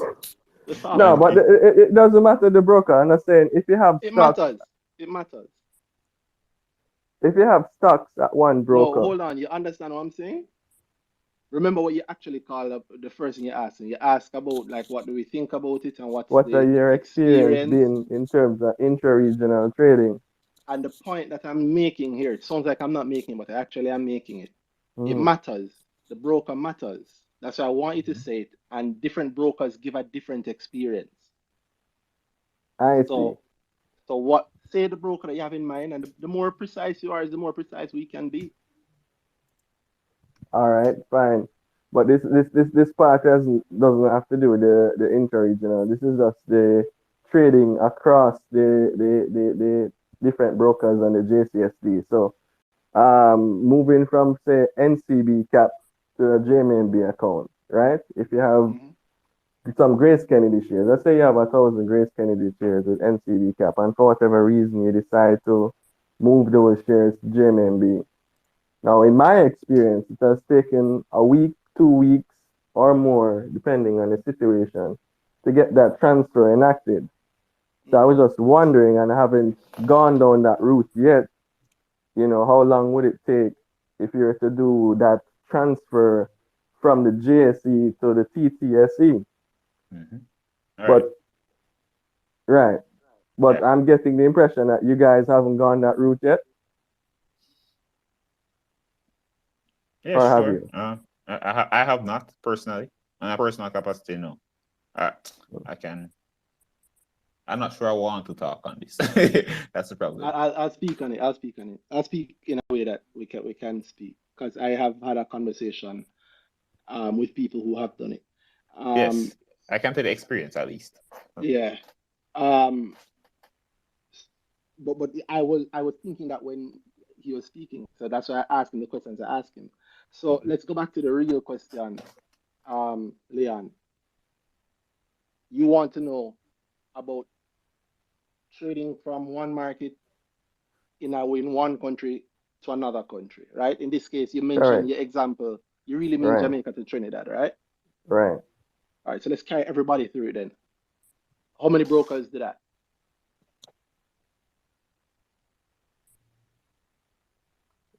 Well, I wouldn't know how many of the brokers that we have out here do that, but definitely all of the brokers that have a subsidiary in Trinidad, I would imagine, would have that service available. So, for example, a JMB group that has a presence in both Jamaica and Trinidad would be able to facilitate that, and anybody else who has should theoretically be able to facilitate that. I can't speak to all of them. But who else have subsidiaries in Trinidad? So NCB, I believe, would have subsidiaries in Trinidad. Yeah, I can't speak to any of the others. Well, you said JMB before also. Right. All right. And who else? Anybody else? Not that I know of. All right. So we know of two. Cool. And what if you're selling in one market and the other? It must then mean that the thing that you're selling is listed in both markets. Correct. So which stocks do we have that are listed in both markets? Well, off the top of my head, you have GHL, you have JMB, you have NCB, and I guess there are some new cross listings on the horizon. Some cross listings, like who? Like Massey Group is about to list or cross list shortly. Oh, word. Okay. What does that mean when you say cross list? Meaning that they're already listed in Trinidad and they're looking to list on the GSE as well. Boom. All right. You see how I carry everybody through it? All right. So Massey, you say, is listed in Trinidad and it's also going to be listed on the JSE. Right. You know that this is happening? How you know that this is happening? I believe they would have put out a notice on the JSE stating an intention to do same. So I don't know 100% sure that it's going to happen, but it appears likely to happen. It is 100% to happen. Unless, well, you know what, you're right. Nothing is 100%. That's how life works. But if we're still all alive, then if we're still all alive, then it will happen at that point, because everything else, and as long as business is still going on, it will still happen. So unless something happens where it's some big, I don't know, crime thing or something, it'll always happen. It's gonna happen. So I'm with you there. But I think you knew that already, because you didn't ask me about that. You went as far as that. You asked me about buying in one and selling in the other. So that's like you've done this. You've done some research already on this.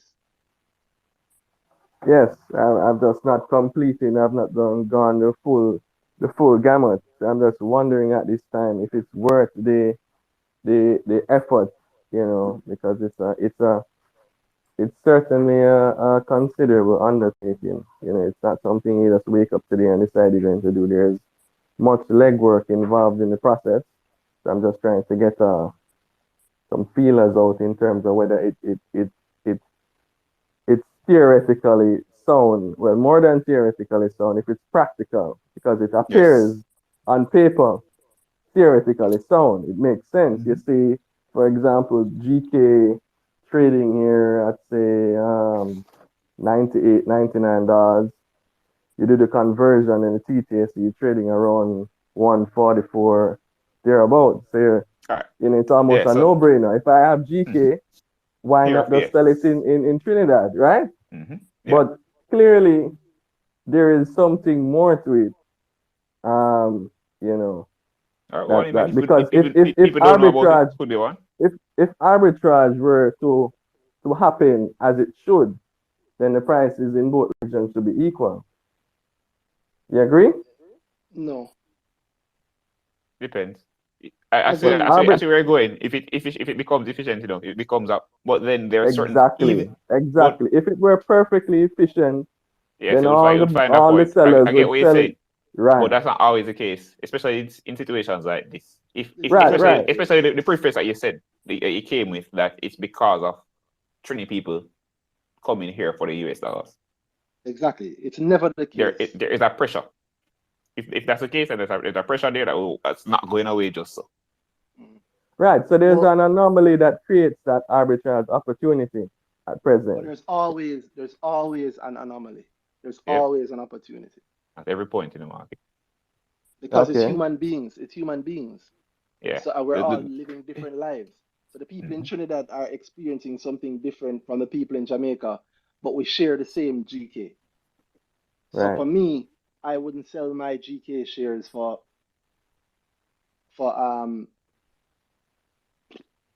I wouldn't sell my GK shares for $60, right? Or I'll do another way.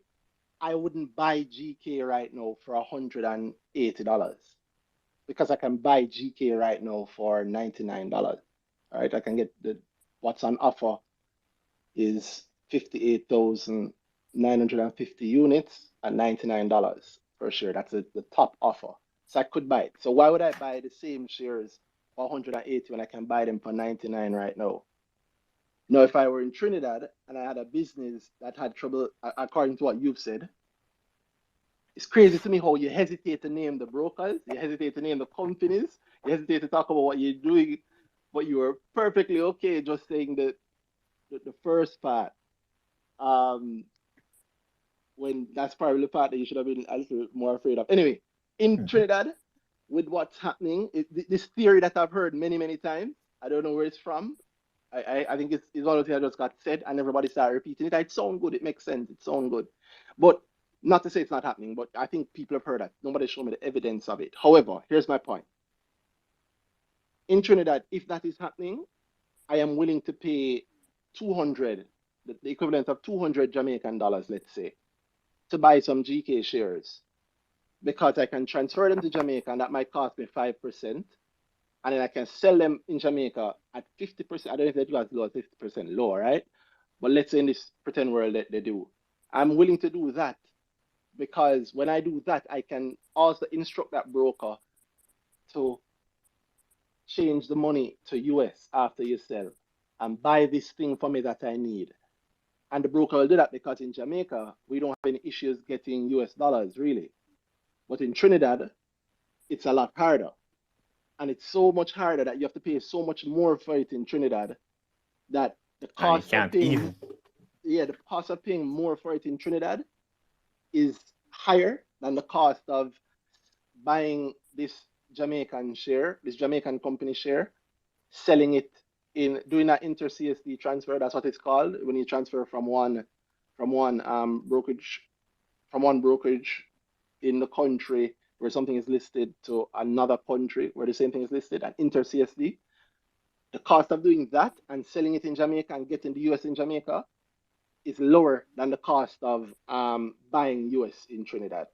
And so if I'm doing a big enough transaction, I would rather do that sort of arbitrage, that sort of buy it expensive here, sell it cheaper there.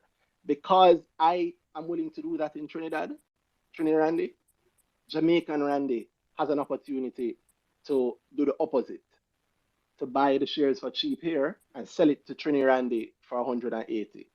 I'm saying that that sort of situation has always existed and will always exist. It's not always going to be currency problems. It's not always going to be Jamaica, Trinidad. Sometimes it's just the Trinity market was boring and nobody pays attention to it. And so even Could I Trinidad, buy? it didn't. And so you could buy JMB for the equivalent of 12 Jamaican dollars on the Trinidadian market if you're willing to, if you knew that you could, and if you're willing to go through the trouble of transferring it back to Jamaica and selling it at, what is JMB now, 38? Mm-hmm. Like selling it for 38 Jamaican dollars, because the profit that you would make on that is more than the profit you'd get from buying it in Jamaica and hopefully selling it back within whatever your timeline is. Mm-hmm. So I hope that answers your question as to whether or not it's a practical idea. It obviously is practical if the situation exists. Mm-hmm. And is it done? If according to what you said at the first part of your question is, if that's true, then it obviously is being done, right? Because that's an imbalance. And once there's an imbalance, there's an opportunity for profit. That's what you said. So I think we wrap all three of your questions, right, Leon?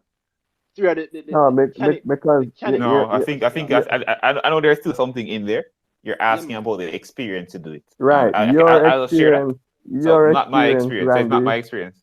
Because I've never done it, and you've never specifically done it. for this reason, a client of mine, Okay. so actually she spoke to Randy, and Randy told her about this magic thing that can happen, and then she said she's going to try that path because she was stuck in a stock, she said, and she couldn't transfer it over, whatever.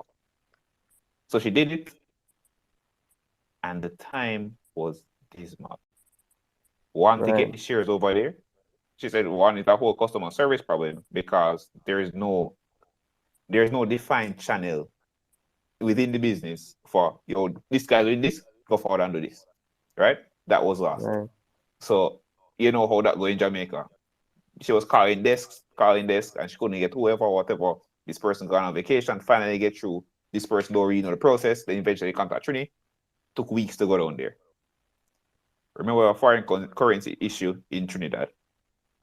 Right. You don't easily get Trini to Jamaica on the transaction. That's not a thing there. Like here, you don't get Trini. You can't go to the bank, get a Trini to Jamaica, and that's not a wholesale. Everybody can go and get the thing. That's the same in Trinidad. So to get proper currency after she sold, so she got Trinidadian currency. She couldn't send it back because to get a change out here, so it's a hassle. The easiest route between the easiest route between Trinidad and Jamaica is other currencies. So it's it's the US dollar, which you can't get any of. So that was a problem. Or the euro, which you can barely get any of. So that became a whole hold up. So she wanted the cash to send back to come back to Jamaica, and she couldn't get it because basically there was no foreign currency in Trinidad to send back. So it's been weeks now. She getting piece every now and then. They fund a small part of her transaction, and by the way, it's not a lot of money. It's money that a lot of people have, but the currency situation down there. So you go on the next side, you're exposing yourself to that currency situation, and it might not work out really well for you. So yeah.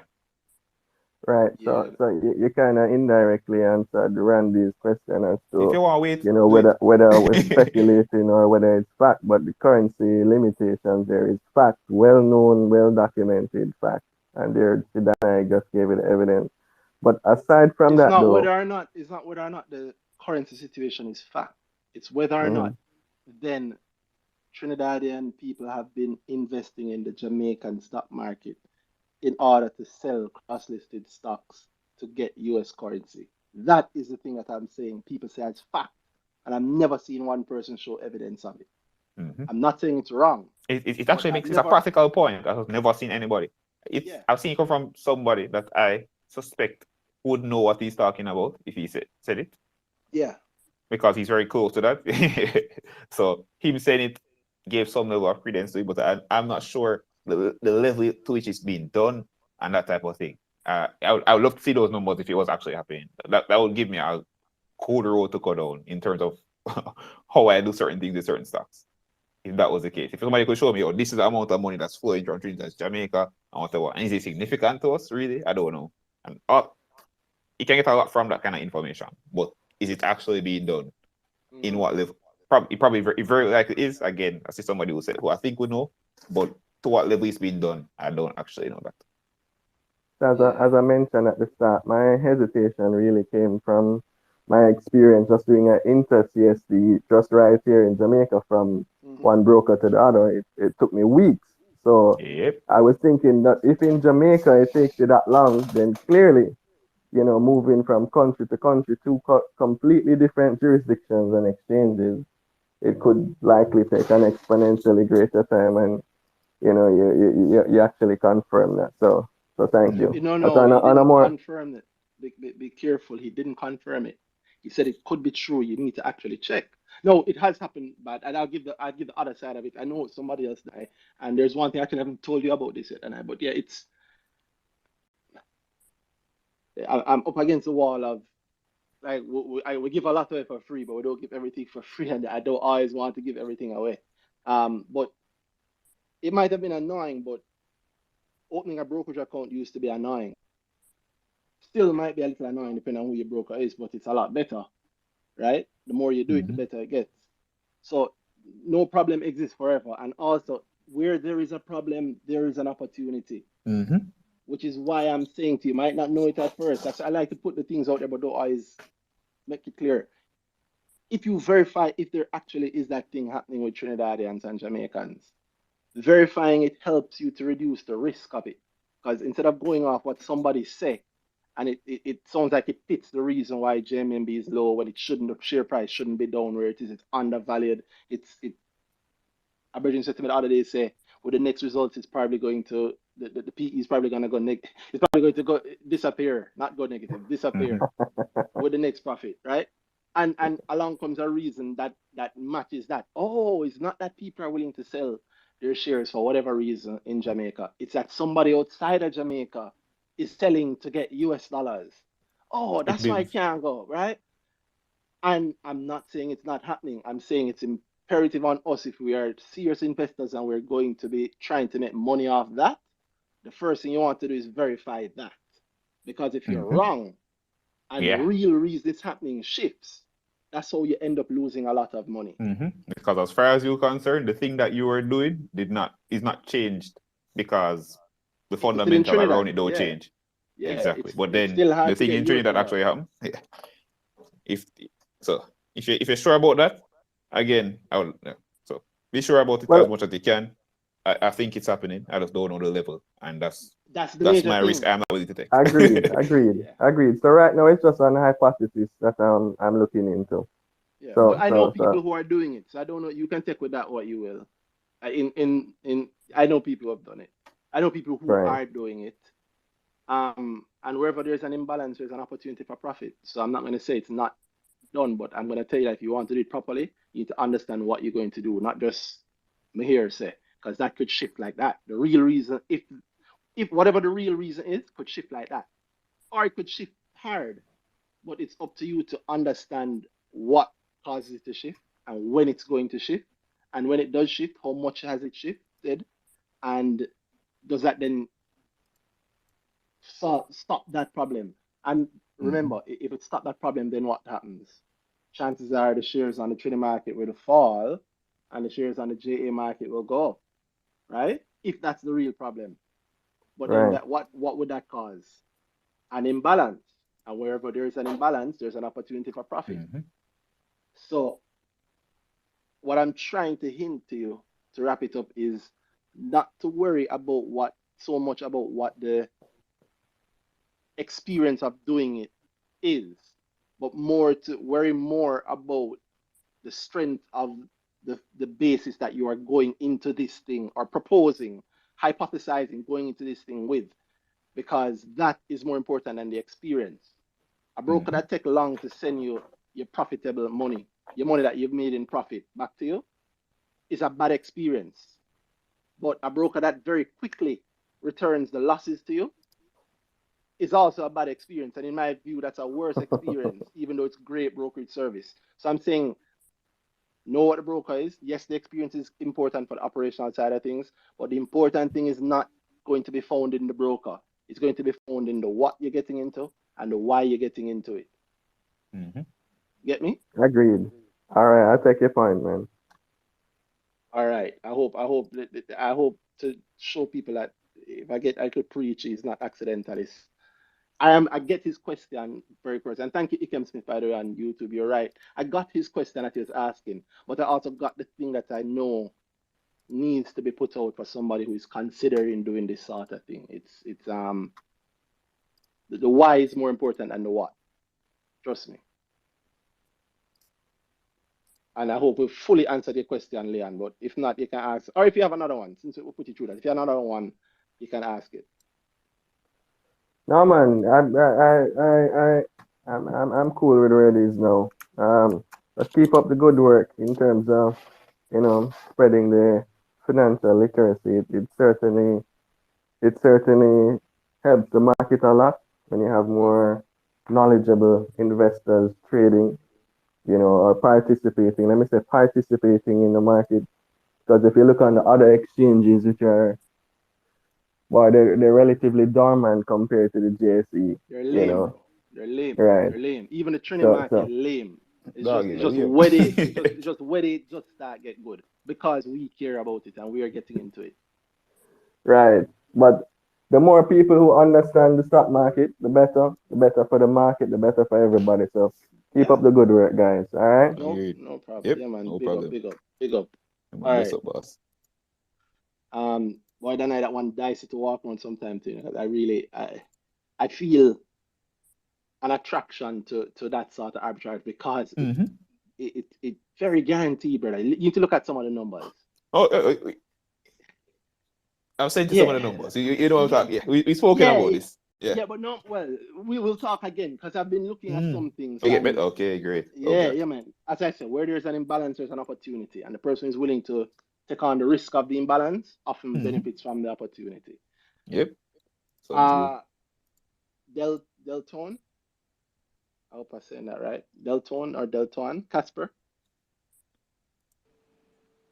Yeah, night guys. Night, Evening, boss. evening. I had my hand up so long I forgot what I want to say. But I think you guys mentioned that what the Jamaica stock market is better than the US stock market. If you're a I think that's Jamaican, if you're a Jamaican. yeah, man, I gave some context to it, man. Okay, For why is for that? a Jamaican, especially one living in Jamaica, the Jamaican, I give this whole speech for 30 minutes about it. It's you innately understand so much more about Jamaica and the Jamaican market that you will naturally make greater profits if you apply that knowledge properly than you would on the US market, right? Here's where I'll get a little, I'll burn, I'll cause some trouble.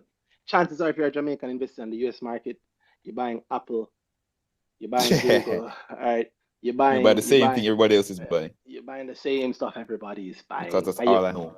Yeah, Are you paying but bigger but fees is for it? But let me be serious. There are Jamaicans who are investing on that market with a lot more knowledge, a bit more knowledge, and they are making good money. But if you're a regular Jamaican, which is who we do this show for, a regular person listening, especially people who don't know nothing about stocks, what I want them to know is that for you, the Jamaican market is much better than the US market. And then I can say with a little bit more experience to a more experienced investor that if you are an even more experienced investor, I can tell you that at the experienced investor level, the Jamaican market is better than the US market. well, I see it from a different angle then. So I think sometime last year I tried. Well, I'm a US investor. So let's Hmm. start off with that. We figure. Uh, Go again. So I We could figured. hear We from you, figured. Pat. We could hear from you, Pat. I'm not. I'm not hearing it clearly. We could hear that you're thinking that you're a US investor. We could tell. Okay. Okay. Yeah. Okay. Okay. So I tried. I tried the Jamaica market. Was it last year? And I tried. I think it was. Well. So for one, the market is pretty illiquid. So I couldn't get my order filled all day. I tried picking up. I think it was Paramount trading. I tried getting a good chunk of that. My order was sitting there like the entire day. And then another thing, I can't get how do you guys value those companies? What metrics do you use to say, okay, this company is undervalued, because I couldn't find any market data on Google or wherever to say, okay, this company, the market for this product is this in Jamaica.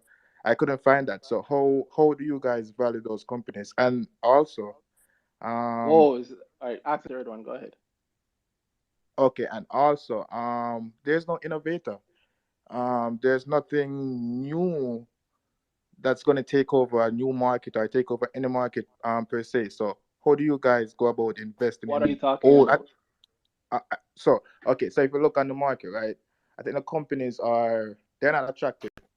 Oh no, hold on. If All you, right, So why are you hold investing on. in companies you don't find attractive? Hold well, on. no, so No, let's break down your questions because you asked a lot of questions. What was the first one? the first one, Yeah. I think the first one was how do you guys value That No, wasn't man, the companies? first one at all. that wasn't the That was first a one. You late one. just Oh, asked that that. wasn't the first one. No, you Okay, just asked okay, that. What's the first thing you want to know? okay. So the first, well, you can just start from wherever. It's about illiquid. It's about illiquid. Okay, And we yeah, couldn't get yeah, a yeah, trade through. yeah, yeah, yeah. So why did you pick PTL? Why did you pick PTL? Okay, so I chose PTL. Yeah.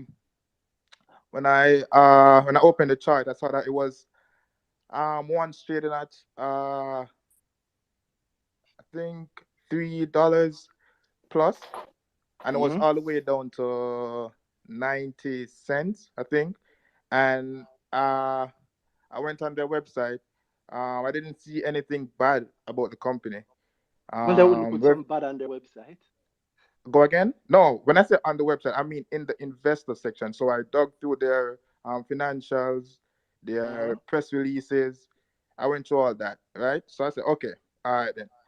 This looks, somewhat undervalued per se, based on Based on what? historical data, right? So I chose that one for.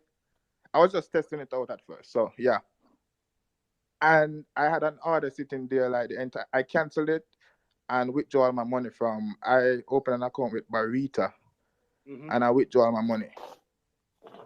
Because you couldn't get the PTL order filled Right, after, right, right, after right, after waiting a long time. right, right, right, right. Word, word. It's a terrible experience. Yeah, I'm so sorry. My condolences. Yeah. But we buy things on any market because of the value that we assign to the thing. And then in the case of PTL or any stock on the JC, there's a buy queue and there's a sell queue, right? List of people who are trying to buy it and list of people who are trying to sell it. When did you do this, by the way? Just give me the month. You don't have to remember the exact. Uh, this should be around September last year. So September 2021. Yeah, yeah. Mm. Middle of the month, start of the month, end of the month. Not. I couldn't say. I couldn't say, unless I log back into Okay, that's the fine. yeah. That's fine. September. So sometime in September. So in September, as I said, it moved from roughly $1 odd to at sometimes it was way down to 95 cents thereabouts, right? Mm-hmm. Which means it was trading. Mm-hmm. Yeah, it was. Yeah, it was. It was. So But how you come just didn't choose to buy it at the prices that it was trading at. You wanted to grab a deal up front. Right. The spreads were so ridiculous. Like, But okay, it so the seems like price again. nobody was All right. willing All right. to fall to your price. And in return Okay. you blame everybody else. No, no. So listen. So the stock, I think it closed at, let me use 90 cents. Let's use $1. Right? Mm-hmm. It closed at $1. Let's say on a Monday. So on the Tuesday now, I put my buy order at $1, and someone wanted to sell at, let's say, 125, Mm-hmm. and that was their bid, or their sell order at 125, and to go from $1 to 125, and I'm waiting like 2 hours and no one is buying, right? Gas. You should probably just buy it at 125 then. Yeah. but no one is buying. So how would I get out? Well, So You're buying. you were Wait, buying. after having So you my bought. no, I didn't, because my order was at like $1 for like 2-3 So you're hours. saying so you're saying you have a concern that nobody would buy from you at a higher Exactly. price? Right. For my But liking. that's I'm not. that's the I, market. But that's how the market works. no, If I I wasn't get up, looking. hold on, No. if I were to buy Tesla at $1, right, Mm-hmm. and the very next day it's trading at $2, but I say I want 50, and nobody is buying from me at 50, what happens? No. So I'm speaking about the liquidity. So when you're But talking liquidity about will a work. bid and wait, so when you're talking about a bid and ask and the execution, they all should be close to each other. I mean, you can always put a sell order at $10, $20, but if the price is trading at $1, I expect to get that execution at the price. If you understand what I'm saying. But because the market is so illiquid, that person had their sell order for like 2 hours, 3 hours, and no one was buying. Yo, I'll Right? show you this. Sometimes orders are there for days, weeks. Right. Yes. So that's what I Mm-hmm. learned afterwards. Very unfortunate thing. So I think. So what did you take from that? It's very liquid. It's not. It's so No, the encouraging. stocks that you looked Mm-hmm. at were illiquid. Well, so okay. So I couldn't find any other stock that I was interested in. Everything seemed. I couldn't So get you're any. saying? You're saying? Like Yeah. all the girls at the party were ugly. I couldn't find there were no girls at the party. But there was a lot of girls. Well, yeah, but there were none that I was interested in. It's not that there weren't any girls. It's just there were none that you were interested in. If you get that analogy, you understand that that's what I'm hearing you say. No, Yep.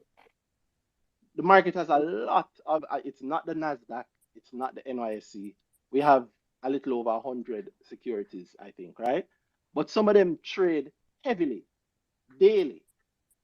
Some of them trade every single day that the market is open. NCB, there's not a day where NCB shares don't trade. Right. But maybe the girl you wanted was an NCB. So then I'm saying you don't blame the girls. We kind of blame you. You get me? So No, Yeah, but you just don't want to Jamaica. You just want a girl there, so you just don't shop there. You just don't go there. yeah, don't You don't can't leave and look girl at Palace. You can't look girl at I think the Alpha Tree. I know like an Alpha Tree girl. then come back and say, yo, no girl no day in Jamaica. What? no, No. but if I okay, so if you look right across the board, if you look And be like under Arden. right, so wait, so Wait, if you look right hold across on. the 1 second. What you say about Arden a while ago? Same do it like Arden. If they like no girl like Arden, so suddenly Arden not no girl. So that's like, Okay, that's a good save die. Sorry, you're Yeah, just saying nice something. save. You're just saying something. yeah, that's me, right? Yeah, man, Yeah, you. man, Sorry about that. shoot. Yeah. Okay. Yeah, so I'm saying, so if you look right across the board, there's little to no volume on majority of the stock. I think the highest volume was like Fesco, and I really wasn't interested in a gas company, being that the future is electric. So Word. that was the But the present is gas. right. So I'm saying, so if you're gonna compare the Jamaica stock market to US, I mean, I wouldn't advise anyone to start out with that if they're in Jamaica, right? You're Okay, an well, advisor? all right, hold on. Hold on. My G. No. Also, no. Your tongue also sound different. So no, you sound like you know Jamaica better. So the Yeah. FESCO that you in No, September, yeah, go ahead. Yeah, go again. in September when Mm-hmm. you bought PTL, it never worked out, right? We'll go to start of September. Right. September 6th. I'm biasing it, but September 6th. Right. You tried to buy PTL for 2 hours and it never worked out. So you Right. said the Jamaican market was the death. If on September 6th you had bought FESCO for $2.01, today it would be worth $2.97. So you'd Mm-hmm. be up But what? you'd be up 47% in the time between that experience and now when you're talking to me. Yeah, but Is why the would I buy problem Fes? is Yeah, Well, but because you wanted 47% on top of your money. That's why you'd have bought Fesco instead of not buying PTL and then coming and saying that there's nothing on the Jamaica Stock Exchange. You literally walk past the 47% to say that there's nothing there. And you actually mentioned Fesco, but you didn't pick it because the future is electric. Well, right, yeah. but then you miss 47% because you're waiting for an electric future. There was a lot of hype around Fesco. Even I think investors don't really even understand why they It were trading sounds, Fesco. I think they was buying it because it was the in thing at that time. But But not man, I you you. were feel like buying, but it's Not you. interesting. Could I in-thing a little more? You went to PTL. right, Because it yeah. wasn't popular. And then he complained that there was nobody And there. Of course. how much gains did I get on PTL if you did that? How If much you gains had would I? if you had bought the 125. I'm not looking at PTL now. Well, clearly. No, Yeah. back then, how much would you have gotten if you had bought that 125? How many shares? No, what would your gain have been today? Oh, okay. So I would only know that if Jesus. listen, Wow. That's listen. I crazy. would no. I wasn't looking to buy and sell the same day. So I would only know that if I look at the price now. Yes, Right? sir. Okay, How would I Yeah. know? How would I I'll know look what at the my price gains would for you. be? No one knows what their gains is gonna be. No, but we're saying looking backwards. So The we're doing the targeting. hindsight thing. All right. So at the time when you wanted to buy, you said the guy was selling or somebody else was selling for 125, right? But nobody was buying it. Mm-hmm. And I said, well, you should have probably bought the 125. If you had done that then, today your gain would be 16.8% before taxes and fees. But yeah, 16.8% roughly. Would you then have told me that Jamaican market isn't good? If If listen, you had gotten that maybe gain. look, maybe even no, because my buy order was like 1 million shares. I was trying to get 1 million shares of PTL. So maybe even now, I try to sell 1 million shares, it wouldn't get executed and for like maybe a month. You get what Well, I'm Probably saying? not. So Probably not. You or wouldn't get a probably million. not. You'd get some. You get some. But the sum you right. got at 125 Could be would worth more. know, well, it's a million. So you would have Right. So listen. 1.16. So in Hold wait. on. So in com Listen to wait. So me. in Listen to me. comparison, wait. Listen to Yeah. So me. Listen to me. In mm-hmm. comparison, your million would now be 1.16 million in between Then I'm I gonna know. say then I know wherever it was in September. I'm saying don't know. If we go to the end of September, September 30th, it closed at 109 Mm-hmm. and it's currently worth 146. So Right. that's 33% that you'd have made in October, November, December, and half of January, 3.5 months. In the last 3.5 months, has the Nasdaq risen by more than 33%? I'm not. So the Nasdaq is an index. You can't compare an index Then to a that's the specific. exchange. Exactly. Yeah, It's also you an know what I mean. index. Oh, You sorry, can sorry. Let's buy, let's do the five. Let's do the top five. Yeah, sorry. I'm talking about the overall market, but cool. You're right. Let me be. but you Let me be can't compare an more. Let me. overall market to I was PTL. giving you a comparative. You can if you're talking about the profit. Remember, you It's invest. the whole reason we index I said to no. say, Listen. hey, Okay. Okay, you understand? I'm gonna put it on its head. Hold on. I'm gonna put it on its head, Casper. Put it this way. You say that the US market is better than the Jamaican market. So I was incorrect. Why do you say that the US market is better than the Jamaican market? What would have happened between the end of September and now January 14th for me to say, yeah, you're right, the US market is much better? Okay. So the point that I was trying to get to is that you get instant execution at market. So Not all, if you're new not for all stocks, for the popular stocks, because you have a for lot of most, market no, for for no, for most, but most, not all. yeah, but for most, Okay, okay. right? For most stocks, you get instant execution, right? Mm-hmm. And so that's out. So I would say another thing, another question now. What metrics do No, you no, guys hold use? on. Sorry, I shouldn't have interrupted you. Apologies. Yeah, I was moving on to the other question. Mm-hmm. Yeah, so the next question now is what Wait, but metrics do all you? right, I'm going to stop you again. Sorry, I had Okay, asked a question and you didn't answer it. what The thing, if I had put my money in PTL at the end mm-hmm, of September, I would Yeah. know if I put my million Jamaican in PTL at the end of September, it would now be worth 1.33 million. I have an extra 339,000 on top of my million. All right. Mm-hmm. In what was it, 3.5 months or 4.5 months, whatever, 3.5 months. Yeah. So I'm asking you, since you said that I was wrong, and I'll say, okay, let's say I was wrong. The US market is better. What would have happened within the US market between the end of September to now that I would be looking on my portfolio in the US market? The million, instead of put it in Jamaica and PTL, I put it Mm-hmm. in something you told me to in the US. Okay. Okay. What would So you that want to have know? been that would have made me say, oh, the US market is better? Okay. Okay. So you want to know what I bought?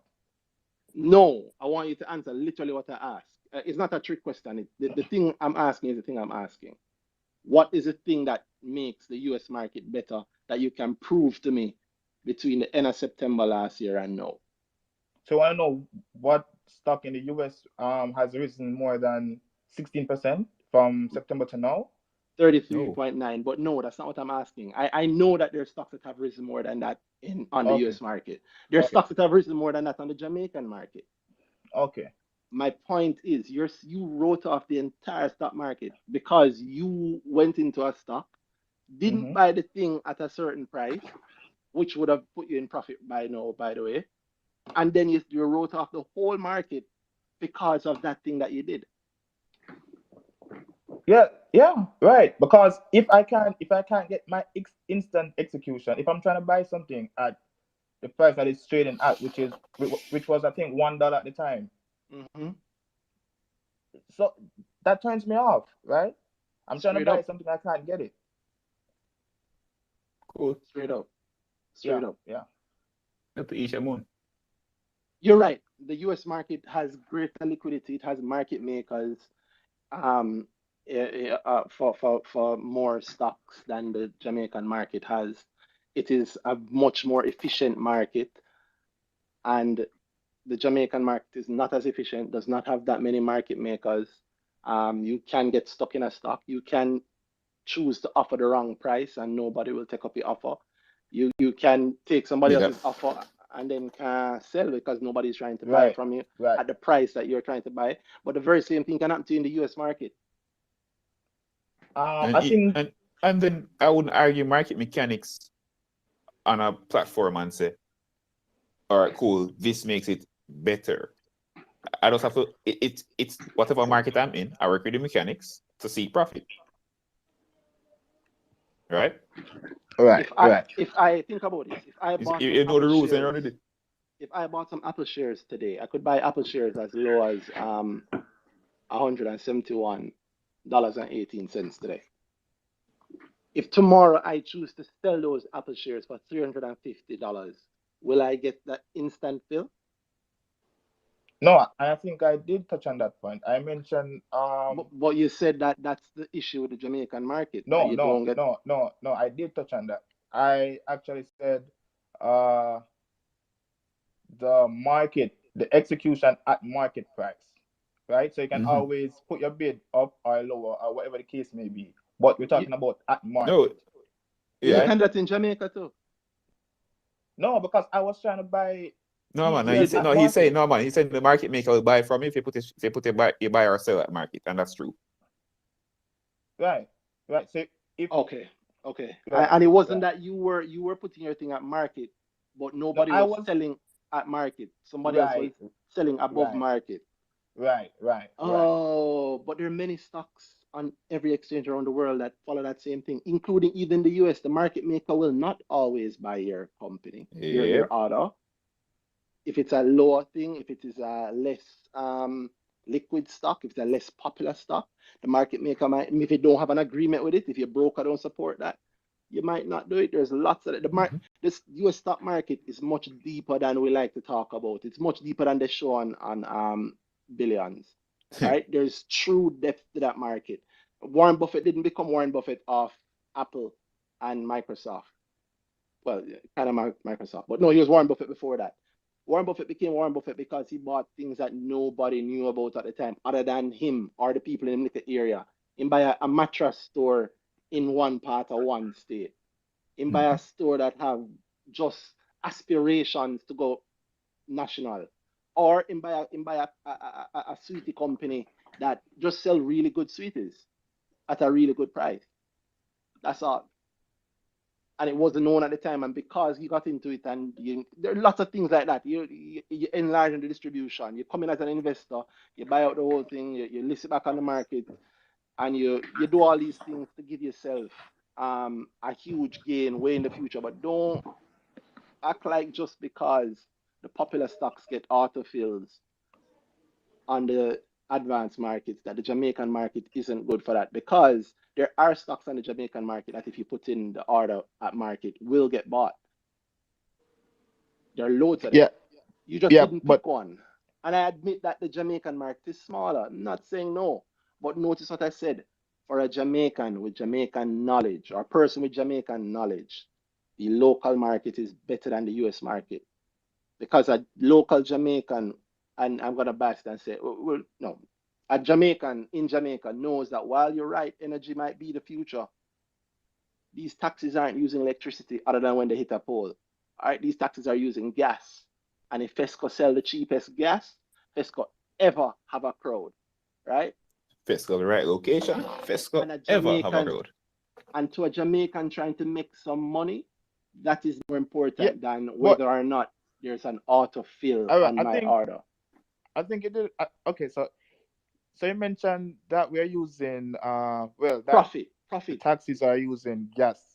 No, profit right? is the thing that we use to measure, by the way. Sorry to No, cut you. he's going back. He's going to Fesco. Yeah, No, okay. man, I'm getting to a point. And earlier, I think someone was on by the name Malik, and he was talking about was it short term or day trading, right?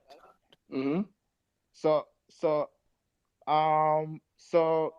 you do understand that when one invests for long term, they use a 10-year or 5-year um time frame to either recoup their money, right? No, wrong. And I'm short term wrong? and long term, those aren't real terms. Those are what is short term to you? What is long term to you? So 5, No, 10 years, bringing that into it as a marker for everybody when you just say long term, don't really explain what I'm trying to say. Get read across to me. okay. So you guys are long term investors, No, right or wrong? no, Right and wrong. yes. Yes. Yeah, we think of the market completely differently, right? The market allows all sorts of things. It allows you to make money in if you bought January 10th for 118, you could sell January 14th for 146. If you can reliably know that that will happen, it don't matter the time period. We do things for a month, we do things for 3 months, we do things for 3 years, we do things for 30 years.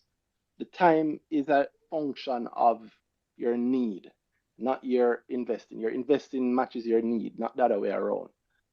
So I So don't in describe other myself as a okay, long-term investor. I describe myself as an investor, a practical investor. I invest towards my goal. okay, okay, okay, So let me not touch on that point then, because I was gonna point out something where Fesco was concerned, but that's for another time. So the other question about the Were market you going now, to say that? Were what you going to say that The Fesco electric just not future. going to? Yeah, electric futures and Fesco being a gas company isn't set up for that. right. But then you But they have see a network of gas stations that, across a small island. and if we start going electric is the way, what stops them from installing on location? If you already Again? have the gas station network, Yeah. it's easier to install electric chargers Yeah, than it okay. is So for somebody else to. Who just If wants you're to if you quote yeah, unquote disrupt? I'm suddenly going to build gas stations and whatever. My but they are not construction doing that. costs have a No, network. They don't need to so the do thing that. is, How much of Jamaica is electric right now? no, they're not doing that now. So how they're do you not know that? currently That's doing How do that. you know that? How do you know that they're not doing that? I read the prospectus, and they are using the money to, I think, open another gas station. A So the few. money is not being You think or used you to know? invest. Go again? You think or you know? I read the prospectus. Say no. Yeah, right. Good. So if I'm going to invest in this company at this current valuation, which I don't even know the valuation now, it won't have the same valuation 3 years from now if You want bet? 30% of the market is electric and it has You want bet? adapt. Go again? You want to bet? If I want to bet? Yeah. 3 years from I now? won't. No, I'm not going to put my bet on that. But yeah, you see, no one knows. you're so confident, no, boss. If you're going to make a logical decision, Mhm. I wouldn't put my money on Fesco right now. Why not? Well, when you didn't do it, you missed 33% gain, so we know you're already down. But Listen, no one knows where the market is going. So No, we No, have we a don't know, but we have general idea. speculation as investors. We have expectations, so we don't do that. Idea. No, irrespective of it going up or down, no one truly knows, right? No, we know. Yes. We know. No general idea. Okay. You guys know. All right. All right. So, stop, Randy. Stop. Can you do this thing? I don't understand. All right, cool. You know what we are saying? Yes, we agree. Nobody fully knows. I have no future vision, but we have expectations. And we have an idea of where it's going. When you buy a stock, you're deciding that whatever is going to be more in the future based on whatever. Cool. So that's a bet you're taking, and we're asking if you want to make a bet with us. That Fesco will do the thing that you say it can't do.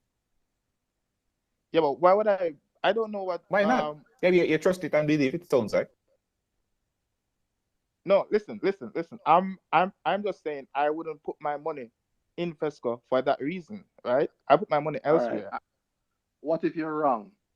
What if I can be wrong? Nothing is wrong with being wrong. I agree. All right, let me explain to you why you're wrong. You said you read the prospectus. And you said there's no hope for the future. Earlier you said there's no innovation in Jamaica. I'm wondering what Jamaica you're talking about.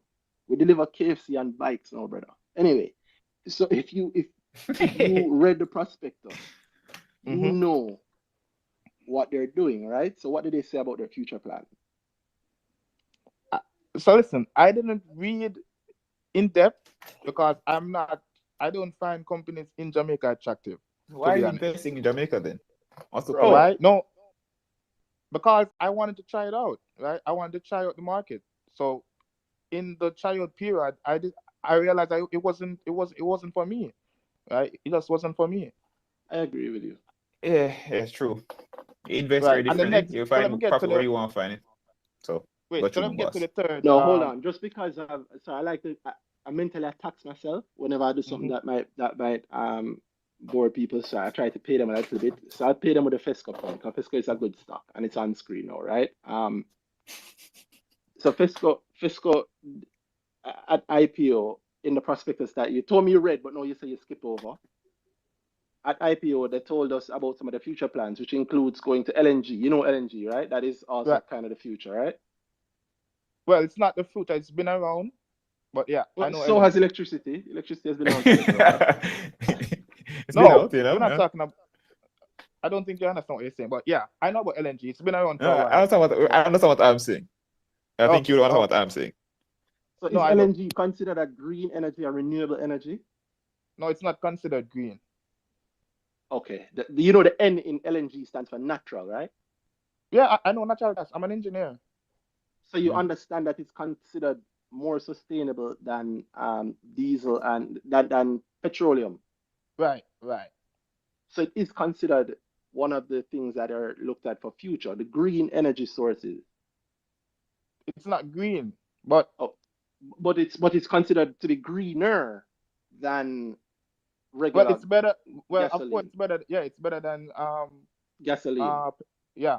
It also burns clean and it's better for the environment, right? Right. Which is what we call green. No, it's not. No, green.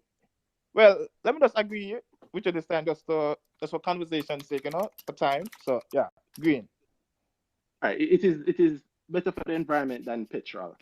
As a result, one of the things is that Jamaican law is biased and trying to become more biased towards encouraging things that are better for the environment, right? And the world is.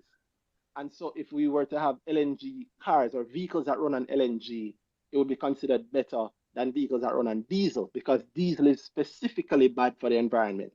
As an engineer, you know some of the things that there's some specific molecules, and I'm not an engineer, so I don't know the details, but I know there are some specific things that happens when diesel vehicles burn that really damage the environment.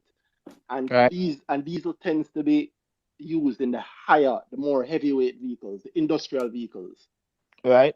And so if you were to be able to move those industrial vehicles from diesel down to LNG, you would be doing better for the environment, Well, right? for one, vehicles can't be run on LNG. So let's get that out of the way. You can't run vehicle on LNG. Okay, LNG powers power plants, but not vehicles. but not vehicles, right? All right. You can see my YouTube. You can see my screen. No, I can't. Okay, I understand. Yeah, take my word for it that there's a type of vehicle. It might be a new thing, you know. yeah, that runs on natural gas. Maybe. All kinds of vehicles can run. Maybe the Jamaican thing that might be the problem. No, it's not. Okay, so it's not gonna go in mass production. Is in mass LNG has production. been around. No, man, it's a new thing. It's a Jamaican thing. That might be the problem. Okay. All right. So we'll enough. Hear me out, Casper. Hear me out. And again, I'm doing this just because I don't want to bore the people, and I want to give them some gems. Every time there's a question, I try to give them some gems. So here's the gems that I'm sharing with people, which I don't usually say this publicly. I'll say it now. People have done grow over the last before Fescolis and since Fescolis, over the last year, would have heard me talk about this. And I'll say it here for everybody.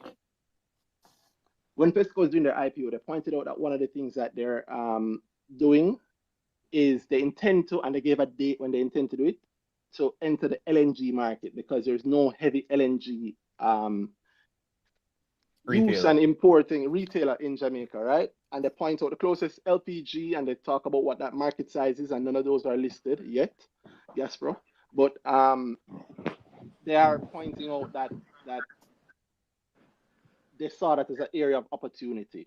Now, we also know, in my books, LNG is considered to be a greener fuel source than diesel. And so for heavy vehicles, heavy duty vehicles, you'll have a better effect on your environment if you move those heavy duty vehicles from diesel to LNG, right? Now, I don't know if it's real or not, but there seems to be a brand of vehicles called Shackman that is very popular in Jamaica, right? And the people who brought Shackman vehicles to Jamaica seem in some way at the board level to be associated with the people who are on the board of Fesco and own some Fesco shares, right? And one of the people, or a few of the people on that board also, has an entire fleet of vehicles that run diesel, right? But they're also associated with Shackman, the trucking company.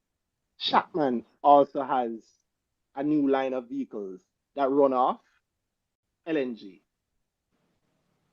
I know you say it's not real, and I'm sorry, they might be lying. I would be fooled, it's on the internet. It is on Shackman's website though. And so I'm thinking that the same person who has a set of gas stations called Fesco around the island, a set of vehicles called Shackman that they import, that they're the dealer for in the island, might see what they call synergies between those two things and import LNG vehicles, because for the first time, you'll be able to drive your LNG vehicle everywhere in Jamaica. The thing that would allow you to do that is that you'd have to fill up every now and then when you're going around the island. And what you need for that is a island-wide set of gas stations, which the same person also owns. So I think they might put 2 and 2 together, and they would have given us a date in the prospectus when they plan to start. They didn't tell us all of what I just told you. So those are some of the research that I know on my own from research. But they did tell us that they plan to go heavy into LNG, and they did tell us that they plan to focus heavily on heavy-duty vehicles. And one of the stations that they wanted the IPO money to build, they pointed out that it was being built at the end of one of the busiest commercial highways in Jamaica, Spanish Town Road. Right at the end of Spanish Town Road there's a big Fesco. And they point out that they have it there because they want to be able to service a lot of the heavy duty companies, vehicles that are along Spanish Town Road. Spanish Town Road. You see all of those points tie back into each other. And so maybe somebody who saw that wouldn't say that Fesco is a terrible buy and Jamaica is a bad market. They would instead buy the Fesco in in September, and they'd probably be buying it heavily every chance they get. Because they know, like you say, hold on, they know, like you say, that investing is for 10 years on the line. In 10 years, the first gas station to drop an island-wide network of LNG stations that get heavy use from commercial vehicles, I would probably want to be able to own shares in that 10 years before, right? Well, for one, yes, you would.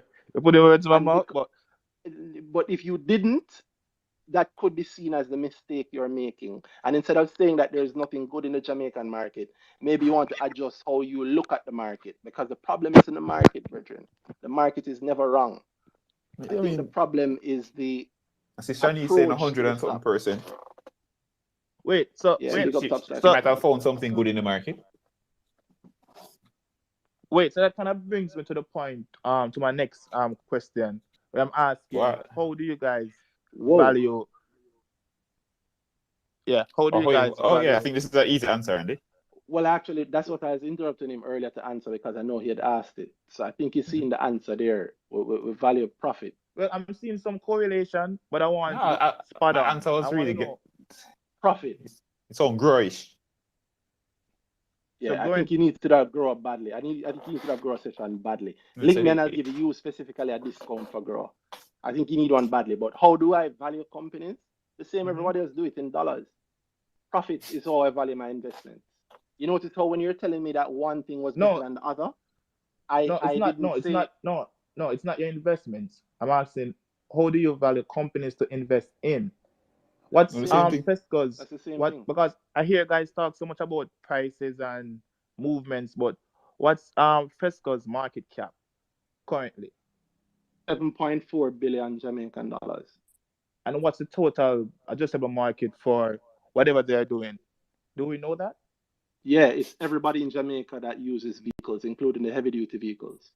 They have an island-wide gas station network. And what's that in dollars? What's that in dollars? Enough. But we don't know, right? We do know. Or if you want to do the research, you know how much I get paid to do this? To do research for people that I'm doing for free? No, I'll tell you, I'm answering you. A few $100 billion, if not over $1 trillion. Like, one of our biggest imports is fuel. And these guys sell. Right, but there are so many competitors, right? Oh my, yes, there are. They have, and only one is listed. Only one is listed. And it's growing even then, heavily. If you were to check the gas market, but again, what is this issue with competition? It has competitors. What's the problem now? Okay, so let me just kind of, the question up where all of us are comfortable. So let's get back to the point. So all right then. So I was asking, how do we value that companies? Since Fesco IPO'd, it has grown 371%. That's between April and today. Mm-hmm. You missed that because you said there's nothing attractive here. No, but why is it up 370%? Because people are willing to buy it. Yeah, because it's a hype, and hype fades. It's not that I just gave you an extremely comprehensive reason to own Fesco over the next 10 years. I was saying something about hype I today, Randy, about how we speak about it. Yeah, in a bad way. Suddenly, I don't know why it's moving. Yeah, if I don't know the reason for its movement, then it's not real. It's terrible. Yeah, if I didn't pick the right stock, then it's a terrible market. It's not that I pick wrong. It's that terrible. If I look and she don't want me, it's not that I am not the right one. It's that, no girl not in Jamaica. Stop blaming everybody else, brother. You've been picking wrong. You've picked out things to say that they're terrible when those things are extremely, extremely huge. Because I know that there's very, very, very, very few companies on the US market that between April of last year and now grew to the tune of 300 and odd percent. It's a No, small list. no. Listen, any stock can move 1,000%, but can it hold? Well, What this I one has mean, fundamental held. reason This one has is it's held. held. wait. So This one has held and what continued to fundamental go. reason is behind Fesco's massive rally? You I know, just you told you. guys can't say because they I haven't. just told you. I I But live we in just just said told Dubai. that. you. Wait, stop, Have stop. We can't have say what we just did. Everybody in the no Listen, space I heard mean us have go through that. what listen is has happening no tonight? has the revenue increased 100% Have from the you checked? IPO to, till now? Have Have you you checked? checked? No, I'm asking you guys. You guys are telling I'm me that it's asking up you, have you 200%. checked? Have you checked? No, I haven't. No, Then I how haven't. then how could you so strongly state that it don't go so when you haven't No, checked? listen, no. You guys said it has risen 378%, The and I'm share asking, price. The Share share price. price. right, and I'm asking, what's the fundamental reason behind that? Has the revenue surpassed 100%? Go to mymoneyja.com, sign up, and you can Mhm. see Fesco there. We have all the information there. Get a premium account. You get the financials. You get to look at there's a nice chart. If you could see my screen right now, it would show you. It show you their year-to-date profit. It show you what the profit was last year. It would show you where they are on a quarter by quarter basis. It would show you Mhm. so many things. It show you what's available in the market, so you know what price to put in, so you don't spend 2 hours waiting. It would show you the petroleum prices. It would show you the history from IPO till No, now. It would allow you to do all these things, and it would allow you to know that yes, the revenue has risen hugely, the profit has risen hugely. Last year, the profit was 108 million. This year, in 6 months, the profit is 39 million. But you mentioned revenue. Last year, the revenue was 5.8 billion. This year, in just 2 months, the revenue is already 4.3 billion. So in 2 months, they've almost matched what they did in 12 months last year. You would be able to stay on a strong basis what is good and isn't good. I think the lesson I think everybody needs to take from this one is that if you're going to judge something for an investment, you need to know the basis on which to judge it and actually make your decisions on that, not on how you feel or just the listen, experience. no, I think you have me wrong. I'm not I know, but judging we're not going to Fesco. talk about it tonight because I can't lose the people, my G, and you've been going in a long way. If I just gave you the example and all of the things I just gave you for Fesco, explain it fully, give you something that I've never said outside of the spaces where people pay me money, and the people who have listened and understood have made money, and the people who have listened to other spaces or pay attention to the market have made money. In fact, I mentioned if somebody were to know those things that I'm saying, you could understand why they would be buying it heavily. The directors probably know that, and the directors have been buying very heavily, consistently, heavily, millions of units. On January 4th, a connected party sold 30 million. You want to know who they sold 30 million shares to? Because the price Uh, didn't go down, the price has continued to rise. So well, obviously there's let's. heavy demand. Hold on. With Mhm. that sort of thinking, it obviously means that there's something there. But what you're here telling me is that every single person who has made much more profit than many other people in the time that you're talking about, including you based on your choices, all of us are wrong. And you are correct because it's not a US thing. No, I think you're not understanding what. I agree. We're going to call Yeah, time on this one though, because I think we're going a little too far. I don't want to yeah, lose the people. So we'll talk another evening about it. But I hope the people listening have at least gotten something out of it, and if not right, just about the understanding, then they've understood more about fiscal. So big up cash flow. right. And thank you for at least Yeah, man. weighing through Thanks and for the trying to time. ask everything. No problem. Then I'm pretty sure that guy was trolling us just to try and get advice. I'm pretty Me I wonder sure. that. I'm pretty sure. I'm pretty sure, bro.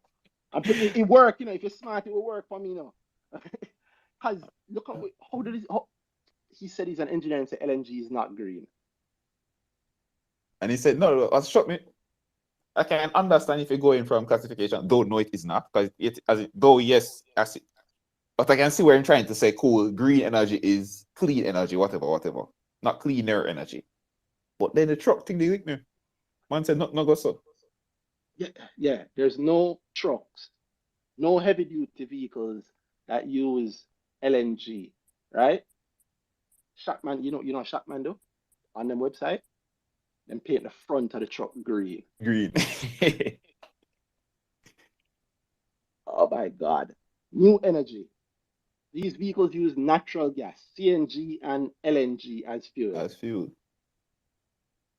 And some of the people who import Shackman into Jamaica, the people who have the Shackman dealership for Jamaica, seem to be associated with Fesco. And people on Fesco's board, some of the people that own Fesco, I think like the guy that owns the actual unit out by Ferry or by the end of Spanish Town Road. Mm-hmm. I think he's a guy that also has a fleet of trucks that deliver gas island wide. I think so, yes. I So actually think so as well. some of them might be Shackman units, but it would behoove them then to maybe. It does make sense, but no. So all right. So this idea that it's always a thing there, the green, and then again, electricity is the future. But future don't mean tomorrow, and you know that. So you could really get up and say, if you define what the future event timelines around that for when we're going to reach electric vehicles and whatever, then you can invest against that. But just to say it's not good for the next 3 months because guess what? Energy is tomorrow. There is no way. We're in Jamaica. We know the situation with the electric vehicles. There's a reason people balling about thing there, about import tax and whatever, and special treatment for it. It's not the case yet. And if it not get happen tomorrow, then I guess Fesco still good tomorrow. Yes, out of crazy ideas. But the real thing that got me was I didn't do well with this one stock. Right off the market. To me, it's a crazy idea. It literally don't make sense. Yeah, yo. If you was saying, boy, I tried a thing with every single stock on the market and it never worked, even if I said, John, what he did was wrong, then I could have said, well, all right, cool. You know, I can see why, okay, right off the market, because you just can't make gains here. And you failed in one stock. And then John, the market don't know, boss. You're not good again. Yeah, that's crazy how people say things like that, and that's a very common thinking. I don't get it. Yo, every stock the man pick go up in a dog. Every single one, even PTL. But that's the interesting thing. That showed the thing there. You know, again, it showed some of the thinking in what he was asking, because it went from, all right, cool, I throw another stock, PTL, whatever. It went up, and the question that came, how you value them. So I think he looked at Fesco at the time, said no to it. It went up, and him said, yeah, man, the valuation wrong. Boy, we've heard that one before.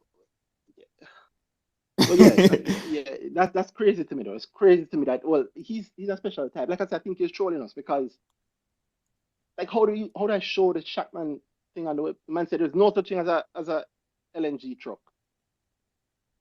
It's there. No, I think you misunderstand. Maybe he's trolling us, brother. I think him just get a free one. Find him, email and bill him, Danhai, because that's it's an invoice. Yeah. And for the people asking what website this is that I'm looking at, not the one with the truck, but the one where I'm looking at the information around the companies, it's mymoneyja.com. That's mymoneyja.com. They're the sponsor for this. It makes it worth me talking about, that I talking about, and it's a damn good website. I won't get into the ad for it now, but it's a pretty good website, if I say so myself. And if you've had trouble even just seeing what the hell is going on the market recently, this is great. There's a free version, but we spent a lot of money putting it together and keeping it, so we'd love if you went ahead and actually got a premium package. And there's a whole lot more coming, like some really good stuff coming. Yeah, no exaggeration. Really good stuff coming. Stuff that the market really needs to make it more American, if you will. I feel like what's something hot that people would like to hear about, Danhai? You think we talk about the spice enough? The spice, yeah. Something hot, Massey. Massey. Spice still hot and spicy. Ready. Monday morning, it's a big thing. So I don't think I need to sell that or anything. People really know what's going on. 850 orders in the queue. Yeah. After them were queue waiting. Put at 120 and January not trade at my price. So it seems like 800 go over into next week. If everybody realize that your price is it still good? Let me buy it. Versus it's still good, but I want a better deal. Yeah. So Spur Tree look nice. So Massey is close. And we've been getting proper. We said we're not really hearing much from the brokerage side. We expect more advertisements around whatever. But we're getting more and more confirmations in places that people don't necessarily look. So Massey's, I wouldn't say people, a good amount of people do check the JSC, and that's really where the information was. And if you're checking the TTSC, you see some things as well. But generally, Massey's will come. And it sounds to me like it's coming in a way that I would like. Well, we spoke about it actually in the space last time. Exactly. What exactly would we like to see? So, yeah. Yeah. Somebody asked on Twitter, not Twitter, on YouTube, Big Things Music, what's the significance of that bridge statement released by Massey Holdings recently? That's a great question. It's what's the simplest answer for that? It's step one. It's the reason why earlier when we were talking about Massey, I interrupted him and said, no, we know it's gonna happen. It's definitely happening. They're definitely cross-listing. That's step one in the cross-listing process.